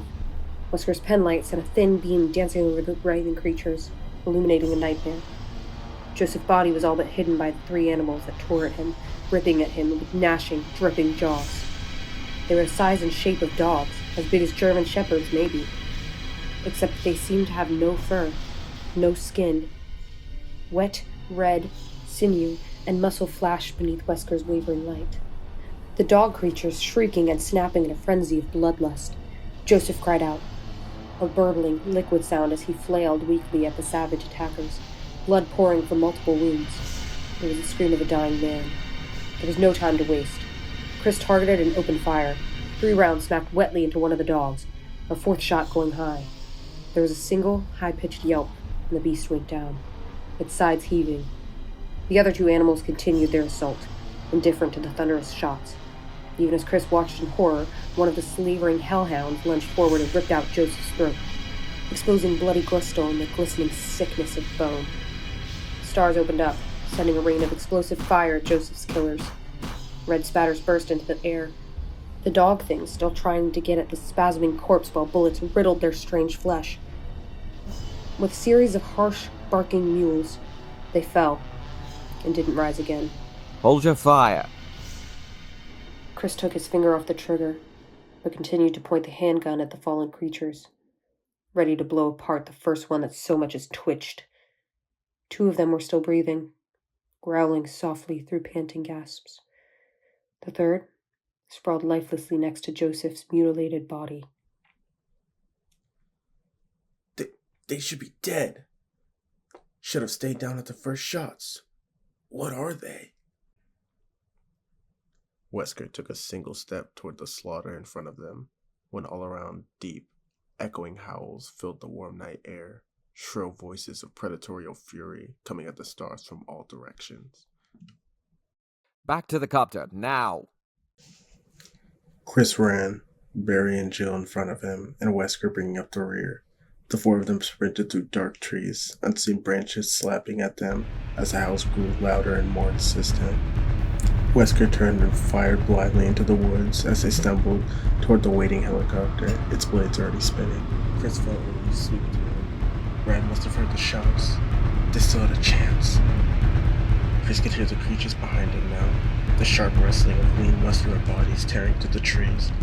He could also see Brad's pale, wide-eyed face through the glass of the copter, the reflected lights of the control panel casting a greenish glow across the span of the features. He was shouting something, but the roar of the engine drowned out everything now. The blast of wind churning the field, rippling like the sea. Another 50 feet. Almost there. Suddenly, the helicopter jerked into the air, accelerating wildly. Chris caught a final glimpse of Brad's face. He could see the blind terror there, the unthinking panic that had gripped him as he clawed at the controls. No! Don't go! Chris screamed. But the wobbling rails were already out of reach, the copter pitching forward away from them to the thundering darkness. They were going to die. Damn you, Vickers! Wesker turned and fired again and was rewarded with a squeal of pain from one of their pursuers. There were at least 4 more close behind, gaining on them rapidly. Keep going! He shouted, trying to get his bearings as they stumbled on, the piercing shrieks of the mutant dogs urging them faster. The sound of the helicopter was dying away, the cowardly Vickers taking their escape with him. Wesker fired again, the shot going wide, and saw another shadowy form join the hunt. The dogs were brutally fast. They didn't stand a chance, unless... Imagine! Veer right, 1 o'clock, Wesker yelled, hoping that his sense of direction was still intact. They couldn't outrun the creatures, but maybe they could keep them at bay long enough to reach cover. He spun and fired the last round at his clip. Empty! Ejecting the spent magazine, he fumbled for another one stuck into his belt as both Barry and Chris took up the defense, firing past him into the closing pack. Wesker slapped in the fresh clip as they reached the edge of the overgrown clearing and plunged into another dark strand of trees. They stumbled and dodged through the woods, tripping on uneven ground as the killer dogs came on. Lungs aching for air, Wesker imagined that he could smell the fetid, rotting meat stench of the beasts as they narrowed the distance, and he somehow found the capacity to run faster. We should be there by now. Gotta be close. Chris saw first through the thinning shadows of the trees, the looming monstrosity backlit by an early moon. There! Run for that house! It looked abandoned from the outside, the weathered wood and stone of the giant mansion crumbling and dark. The full size of the structure was cloaked by the shadowy overgrown hedges that had surrounded it, isolating it from the forest. A massive outset front porch presented double doors, the only option for escape. Wesker actually heard the snap of powerful jaws behind him and fired at the sound, intuitively squeezing the trigger as he ran for the front of the mansion. A gurgling yelp and the creature fell away, the howls of its siblings louder than ever, raised to a fever pitch by the thrill of the chase. Jill reached the doors first, slamming into the heavy wood with one shoulder as she snatched at the handles. Amazingly, they crashed open. Brightness spilled out across the stone steps to the porch, lighting their path.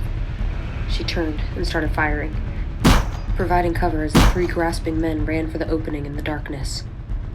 They piled into the mansion, Jill diving in last and Barry throwing his considerable bulk against the door, wedging it closed against the snarls of the creatures. He collapsed against it, face red and sweating, as Chris found the entry's steel deadbolt and slid it home. They made it. Outside, the dogs howled and scrabbled uselessly at the heavy doors. Wesker took a deep breath of the cool, quiet air that filled the well-lit room and exhaled sharply. As he'd already known, the Spencer house wasn't abandoned, and now that they were here, all his careful planning was for nothing. Wesker silently cursed Brad Vickers again and wondered if they were any better off inside than out. 5. Jill took in their new surroundings as she caught her breath, feeling like she was a character in a nightmare that had just taken a turn into grand fantasy. Wild, howling monsters, Joseph's sudden death, a terrifying run through the dark woods, and now, this. Deserted, huh? It was a palace, pure and simple, what her father would have called a perfect score. The room they had escaped into was the epitome of lavish. It was huge, easily bigger than Jill's entire house, tiled in gray, flecked marble, and dominated by a wide, carpeted staircase that led to a second-floor balcony. Arched marble pillars lined the ornate hall, supporting the dark, heavy wood balustrade of the upper floor. Fluted wall sconces cast funnels of light across walls of cream, trimmed in oak and offset by the deep burnt ochre of the carpeting. In short, it was magnificent. What is this? Barry muttered. No one answered him. Jill took a deep breath and decided immediately that she didn't like it. There was a sense of wrongness to the vast room, an atmosphere of vague oppression. It felt haunted somehow, though by who or what, she couldn't say. Beats the hell out of getting eaten by mutant dogs, though. Gotta give it that much. And on the trail of that thought, God, poor Joseph. There hadn't been time to mourn him, and there wasn't time now, but he would be missed. She walked toward the stairs, clutching her handgun, her footsteps muffled by the plush carpet that led from the front door. There was an antique typewriter on a small table to the right of the steps. A blank sheet of paper spooled into the works. A strange bit of decorum. The expansive hall was otherwise empty. She turned back towards the others, wondering what their take on all this was. Barry and Chris both looked uncertain, their faces flushed and sweaty as they surveyed the room. Wesker was crouched by the front door, examining one of the latches. He stood up, his dark shades still in place, seeming as detached as ever. The wood around the lock is splintered. Somebody broke this door open before we got here. Chris looked hopeful. Maybe the Bravos? Wesker nodded. That's what I'm thinking. Help should be on the way, assuming that our friend, Mr. Vickers, bothers to call it in. His voice dripped sarcasm, and Jill felt her own anger kindling. Brad had screwed up big time. It almost cost them their lives. There was no excuse for what he'd done. Wesker continued, walking across the room toward one of the 2 doors on the west hall. He rattled the handle, but it didn't open. It's not safe to go back out. Until the cavalry shows up, we might as well take a look around. It's obvious that somebody's been keeping this place up. Though why and for how long? He trailed on, walking back toward the group. How are we set for ammo? Jill ejected the clip from her Beretta and counted. 3 rounds left, plus the 2 loaded magazines on her belt. 33 shots. Chris had 22 left. Wesker, 17. Barry had 2 racked speed loaders for his Colt, plus an extra handful of loose cartridges tucked into a hip pouch. 19 rounds in all. Jill thought about all they'd left back on the helicopter and felt another rush of anger toward Brad. Boxes of ammunition, flashlights, walkie-talkies, shotguns, not to mention medical supplies. That Beretta that Joseph had found out in the field, the pale, blood-spattered fingers still wrapped around it. Star's team member dead or dying, and thanks to Brad, they didn't even have a Band-Aid to offer. Jill was suddenly reminded of every horror movie she'd ever seen. A strange house, a strange noise.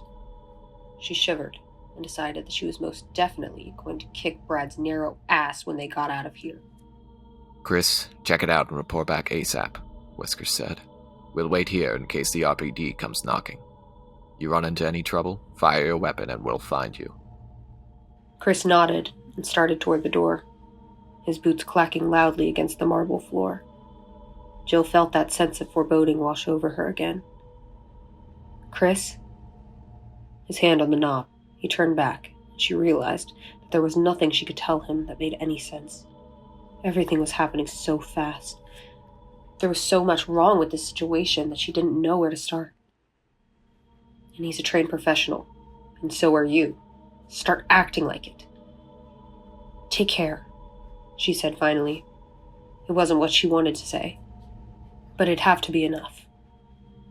Chris gave her a lopsided grin, then raised his Beretta and stepped through the doorway. Jill heard the ticking of a clock, and then he was gone, closing the door behind him. Barry caught her gaze and smiled at her, a look that told her not to worry. But Jill couldn't shake the sudden certainty that Chris wouldn't be coming back.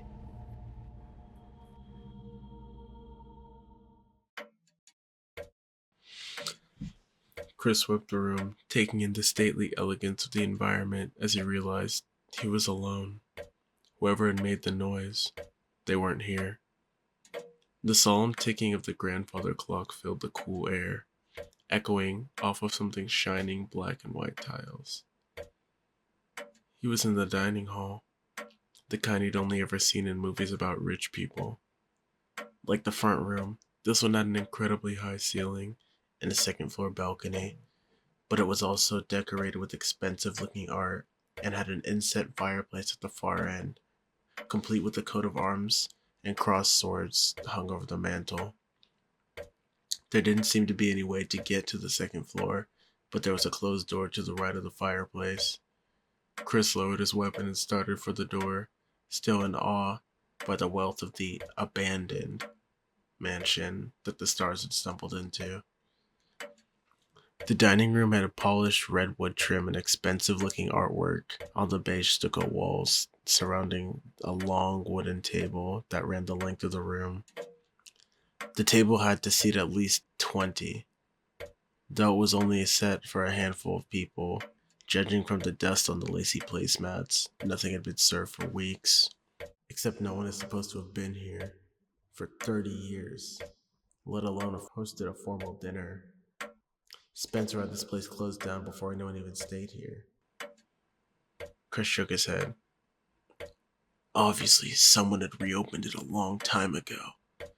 So how is it that everyone in Raccoon City believed the Spencer estate to be boarded up? A crumbling ruin in the woods. More importantly, White Umbrella lied to Irons about its condition. Murders, disappearances, Umbrella, chill. He felt like he had some of the answers, but wasn't sure what questions to ask. He reached the door and turned the knob slowly, listening for any sound of movement on the other side. He couldn't hear anything over the ticking of the old clock. It was set against the wall, and each movement of the second hand reverberated hollowly, amplified by the cavernous room. The door opened into one side of a narrow corridor, dimly lit by antique light fixtures. Chris quickly checked both directions.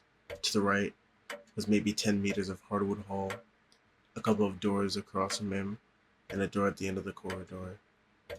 To the left, the hallway took a sharp turn away from where he stood, widening out. He saw the edge of a patterned brown run on the floor there. He wrinkled his nose, frowning. There was a vague odor in the air, a faint scent of something unpleasant, something familiar. He stood in the doorway another moment, trying to place the smell. One summer, when he was a kid, the chain had come off his bike when he'd been out on a ride with some friends. He'd ended up in a ditch about 6 inches away from choice bit of roadkill, the dried up pulpy remains of what once might have been a woodchuck. Time and summer heat had dissipated the worst of the stink, though what had remained had been bad enough. Much to the amusement of his buddies, he'd vomited his lunch all over the carcass, taken a deep breath, and puked again. He still remembered that sun-baked scent of drying rot, like thickly soured milk and bile. That same smell lingered in the corridor, now, like a bad dream.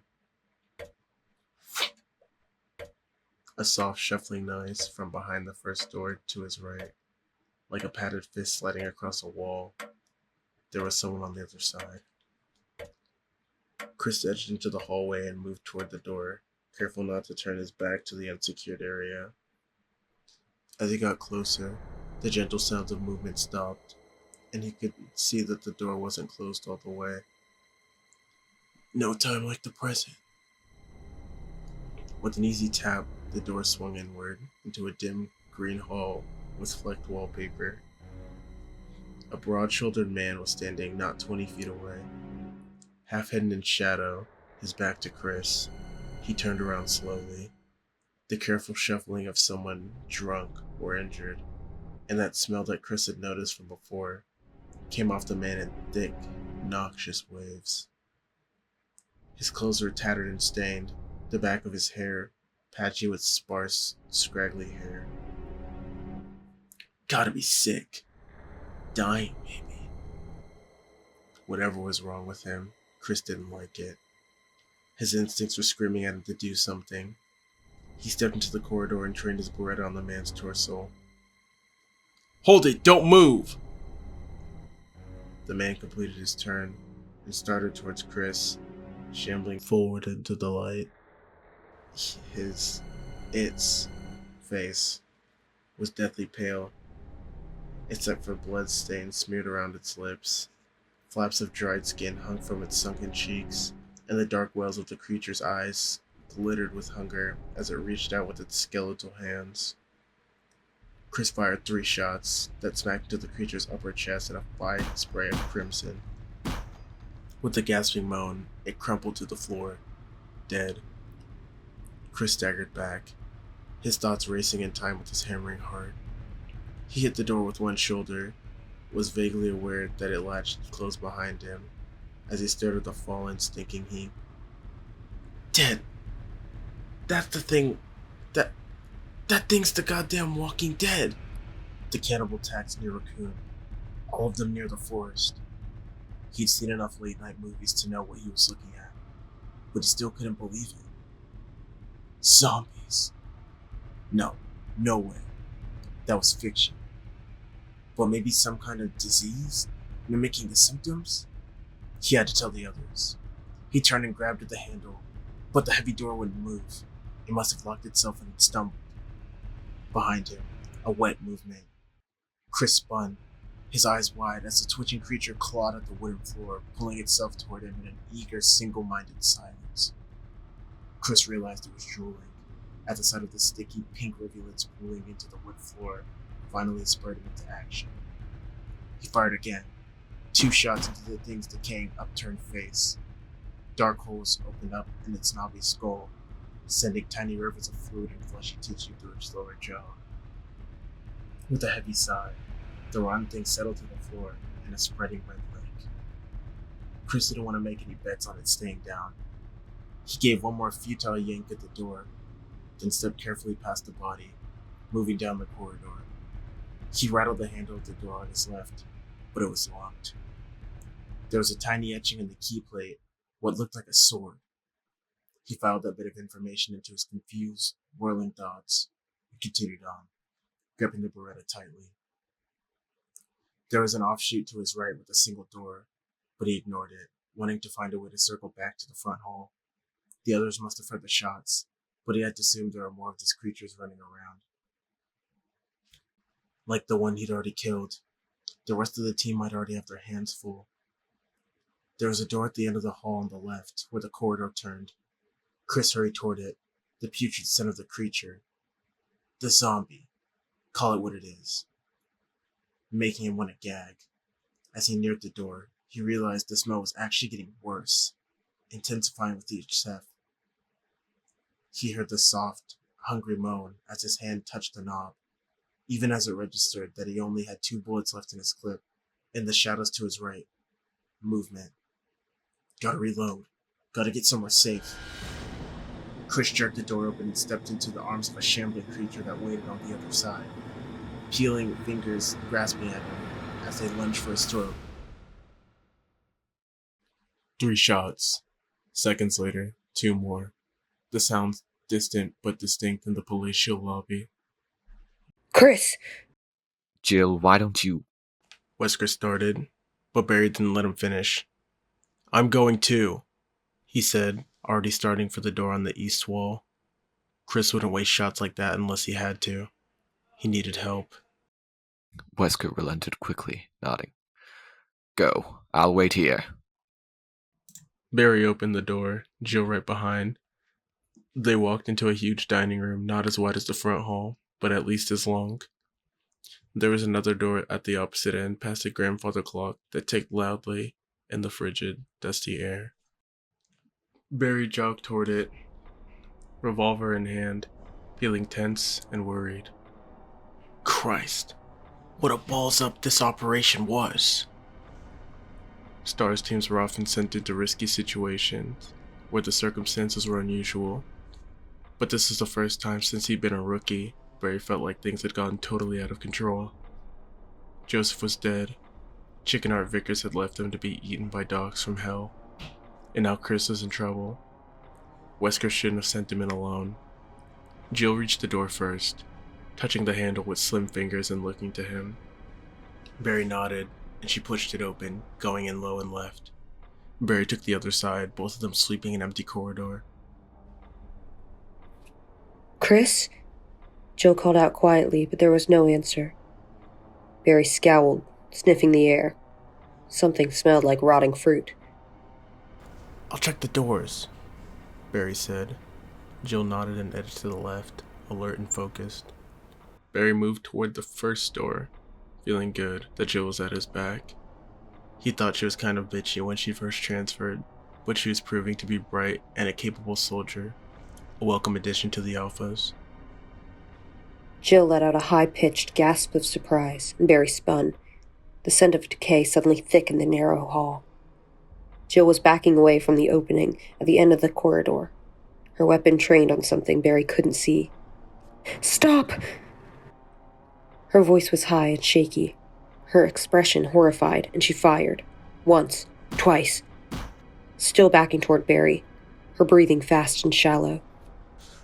Get clear! Left! He raised the Colt as she moved out of the way, as a tall man stepped into view. The figure's arms were stretched out like a sleepwalker's, the hands frail and grasping.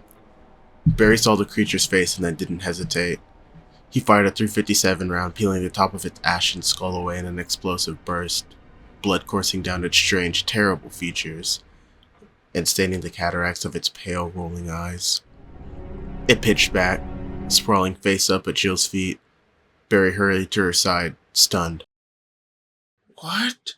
He started, and then saw what was on the carpet in front of them, laying in the small sitting area that marked the end of the corridor.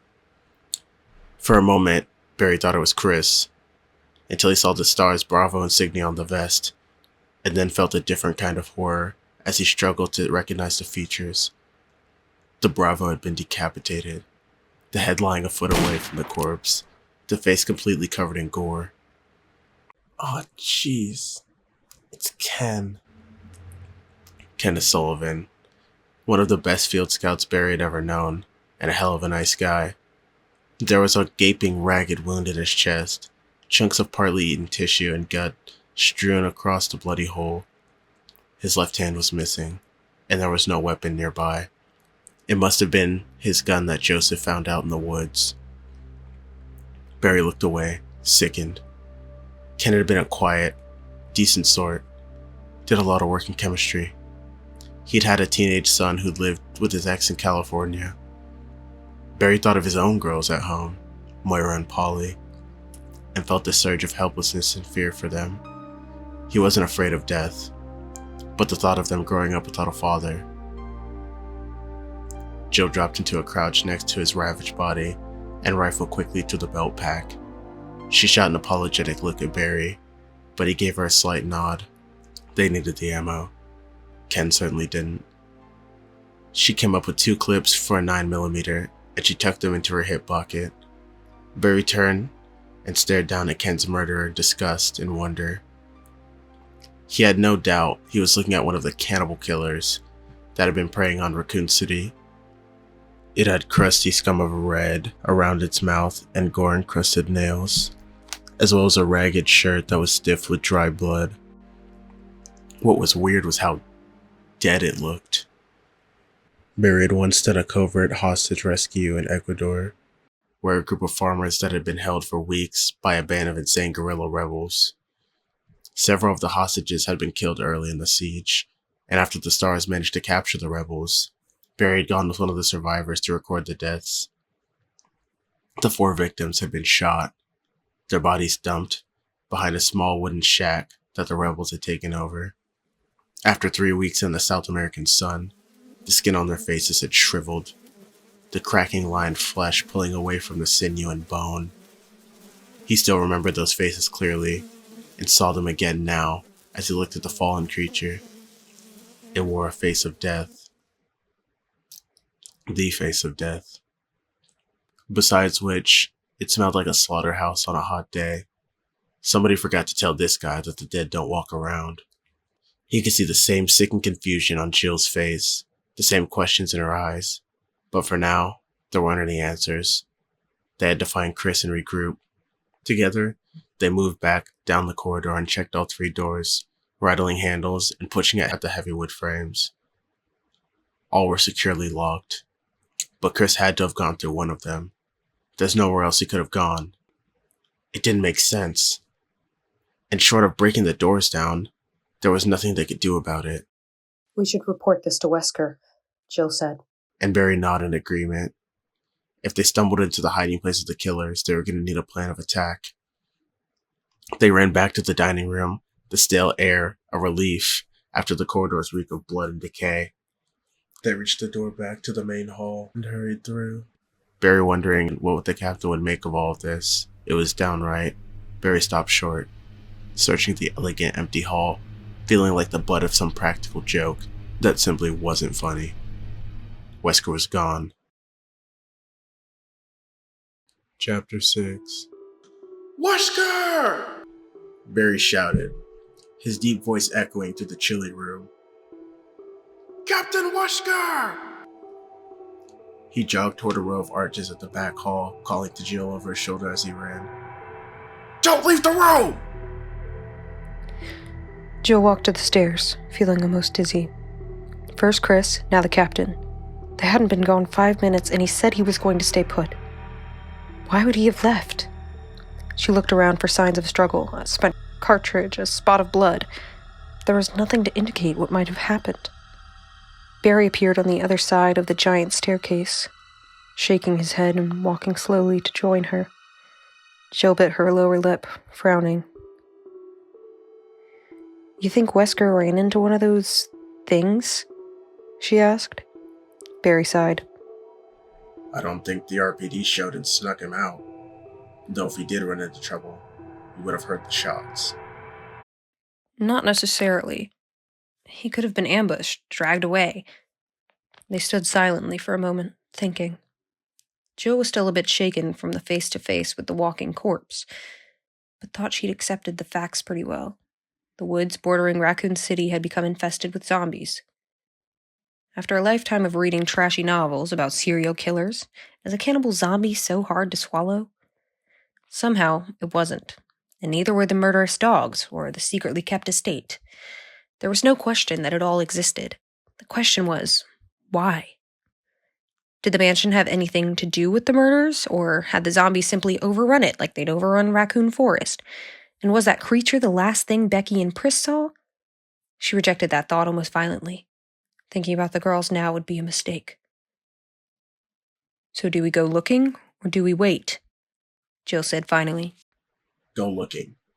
Ken made it here. The rest of the Bravos could be somewhere in this house. It'd be easy enough to get lost. Chris... He half smiled, though Jill could see the worry in his eyes. Chris and Wesker got sidetracked, but we'll find them. It'd take more than a couple walking stiffs to cause either of them any grief. He reached into a pocket in his vest and pulled out something he'd wrapped in a handkerchief, handing it to her.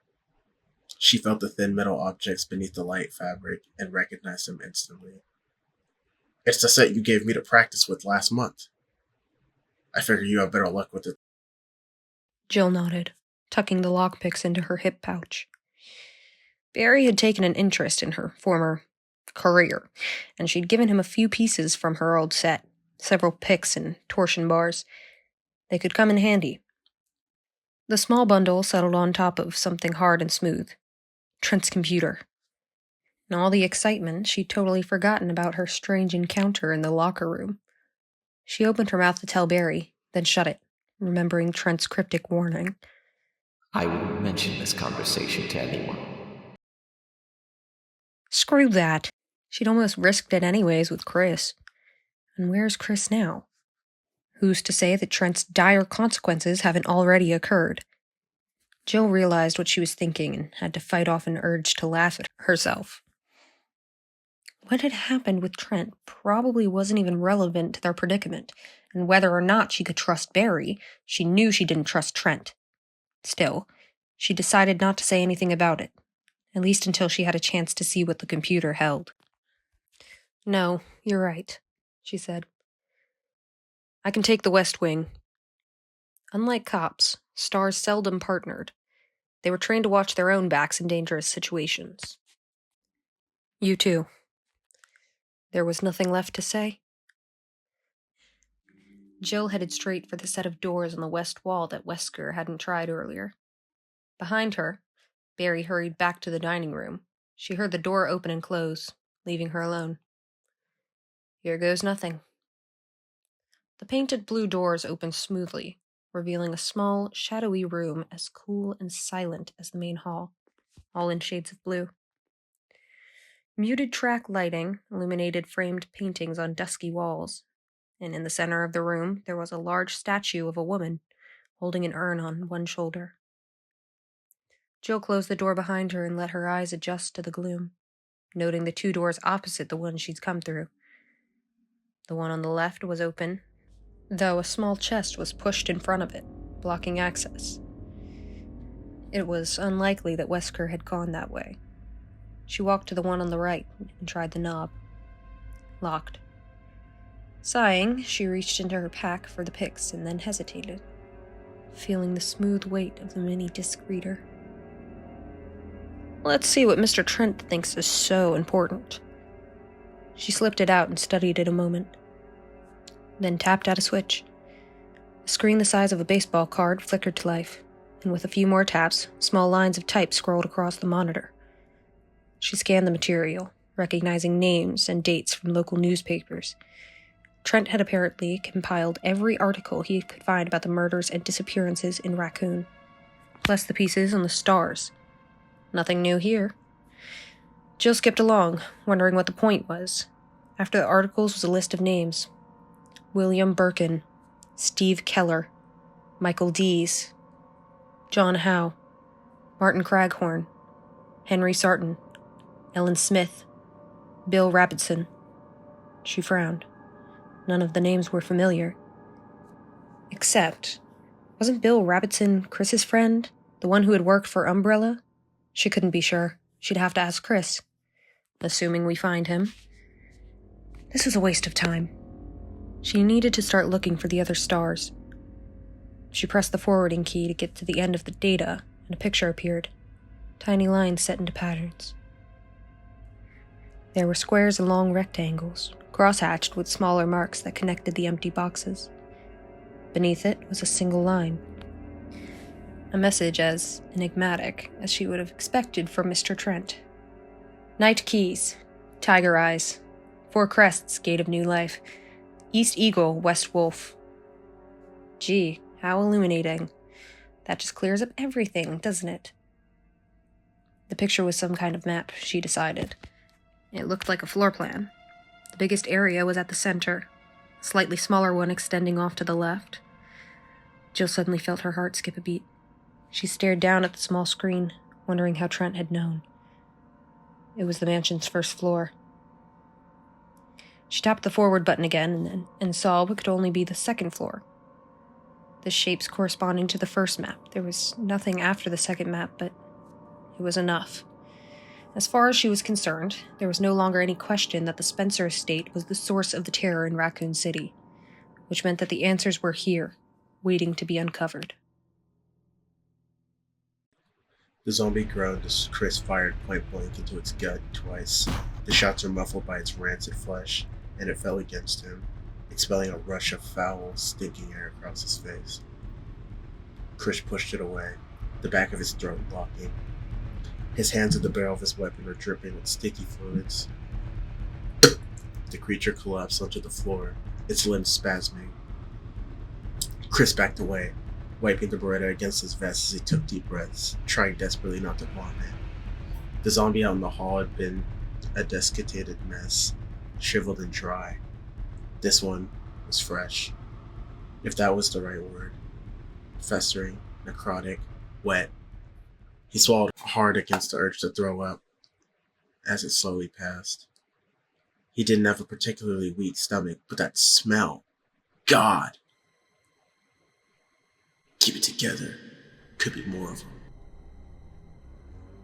The hall he'd entered was all dark wood and dim light. For a moment, there was no sound except the pulse of blood in his ears. He looked down at the body, wondering exactly what it was, what it had been. He had felt its hot, fetid breath against his face. It wasn't a reanimated corpse, no matter what it looked like. He decided it didn't matter. For all intents and purposes, it was a zombie. It had tried to bite him, and creatures like it had already chowed down on some of Raccoon's population. He needed to find his way back to the others, and they had to get out, get help. They didn't have the firepower to handle the situation alone. He ejected an empty clip from the gummy weapon and quickly reloaded, his chest tightening with stress. 15 rounds left. He had a Bowie knife, but the thought of going up against a zombie with only a knife wasn't all that appealing.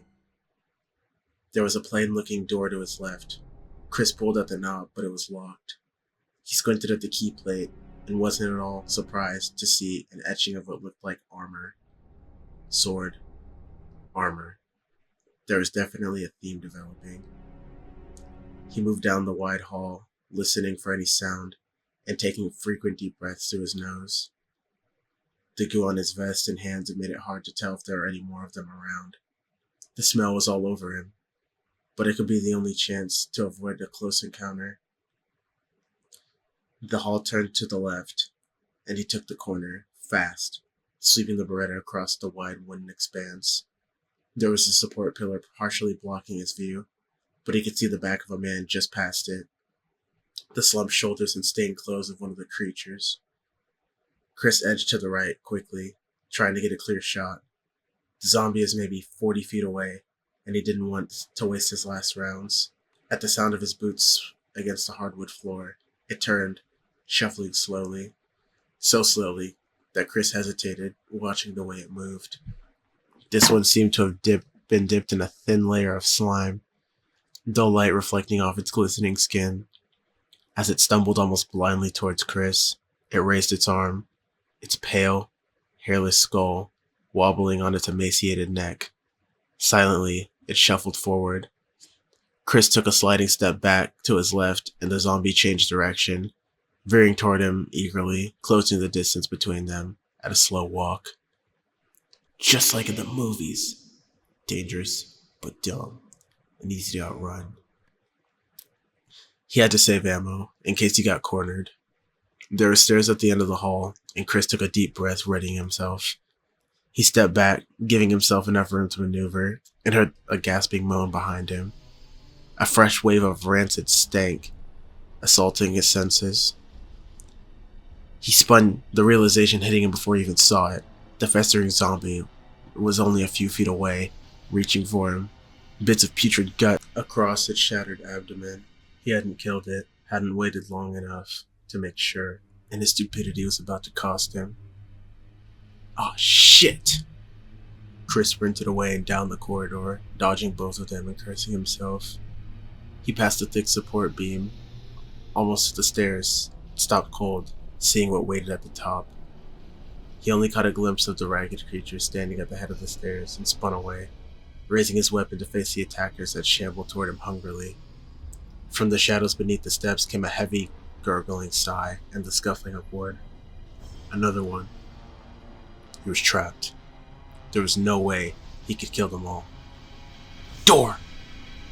It faced the side of the stairs, the dark wood blending in so well with the shadows that he almost hadn't seen it. Chris ran for it, grabbing at the handle, praying that it would open as the creatures closed in. If it was locked, he was dead.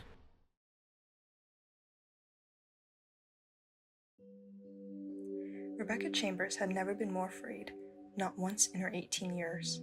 For what seemed like an eternity, she'd listened to the soft scrape of rotting flesh brushing against the door and tried desperately to think of a plan, her dread building with each passing minute. There was no lock on the door, and she lost her handgun on the run for the house.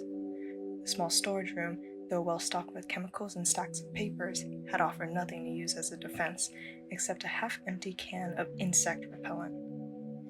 It was the can she gripped now, standing behind the door of the tiny room. If or when the monsters finally figured out how to use the doorknob, she planned on spraying it in their eyes and then making a run for it. Maybe they'll be laughing so hard I'll have a chance to slip past. Bug spray. Great weapon. She'd heard what could have been shots somewhere close by, but they weren't repeated.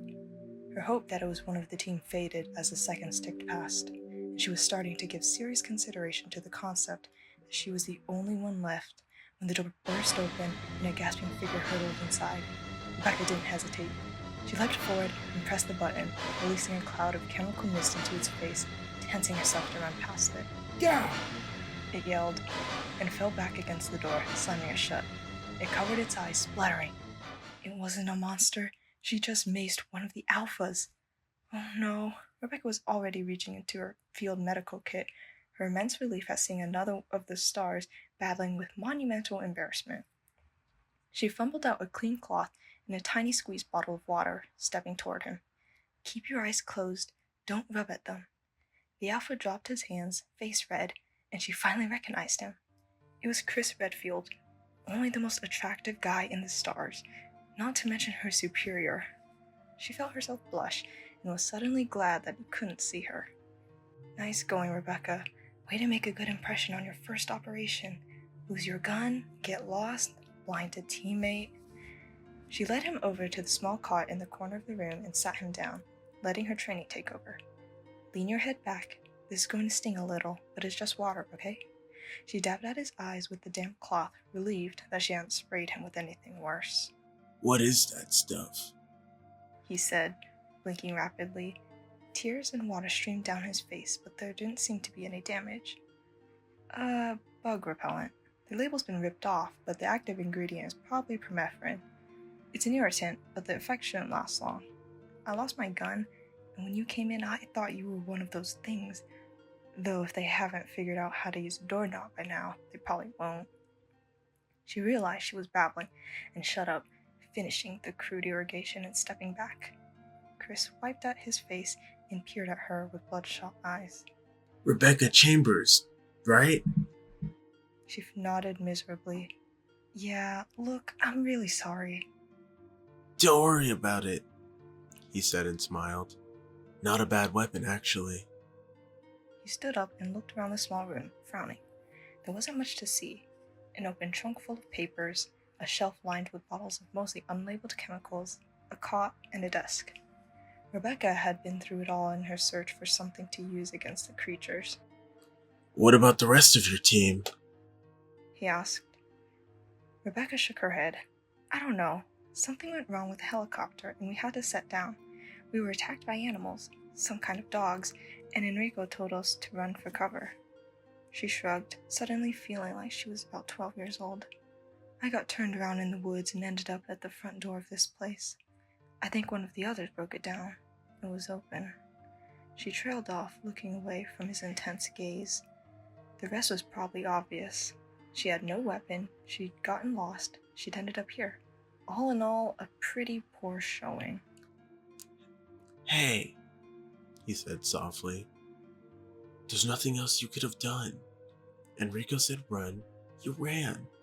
You followed orders. Those creatures out there, the zombies, they're all over the place. I got lost too. And the rest of the office could be anywhere. Trust me. Just the fact that you made it this far. Outside, one of the monsters let out a low, plaintive wail, and Chris stopped talking, his expression grim. Rebecca shuddered. So, what should we do now? We look for the others and try and find a way out.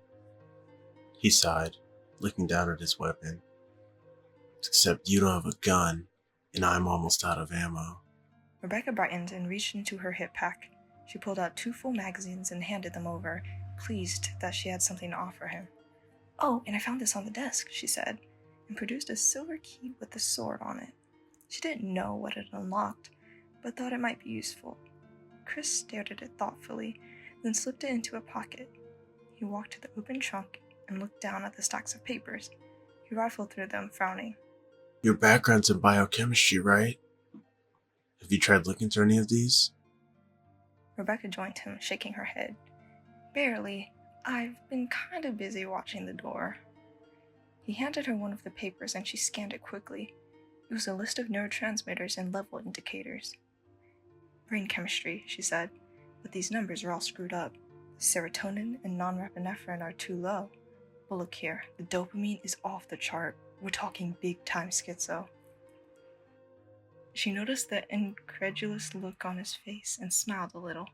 Being an 18-year-old college grad, she got a lot of that. STARS had recruited her right after graduation, promising her a whole team of researchers and a lab of her own to study molecular biology, her real passion, provided, of course, that she went through basic training and got some field experience. No one else had shown much interest in hiring a whiz kid. There was a soft thump at the door, and her smile faded. She was getting experience, all right. Chris fished the sword key out of his pocket and looked at her seriously. I passed the door with the sword engraved over the keyhole. I'm going back to check it out, see if it leads back to the main hall. I want you to stay here. Go to those files. Maybe there's something here we can use. Her uncertainty must have shown in her face. He smiled gently, his voice low and soothing. I've got plenty of ammo, thanks to you, and I won't be gone long. She nodded, making a conscious effort to relax. She was scared, but letting him see it wasn't going to help matters. He was probably scared too. He walked to the door, still talking.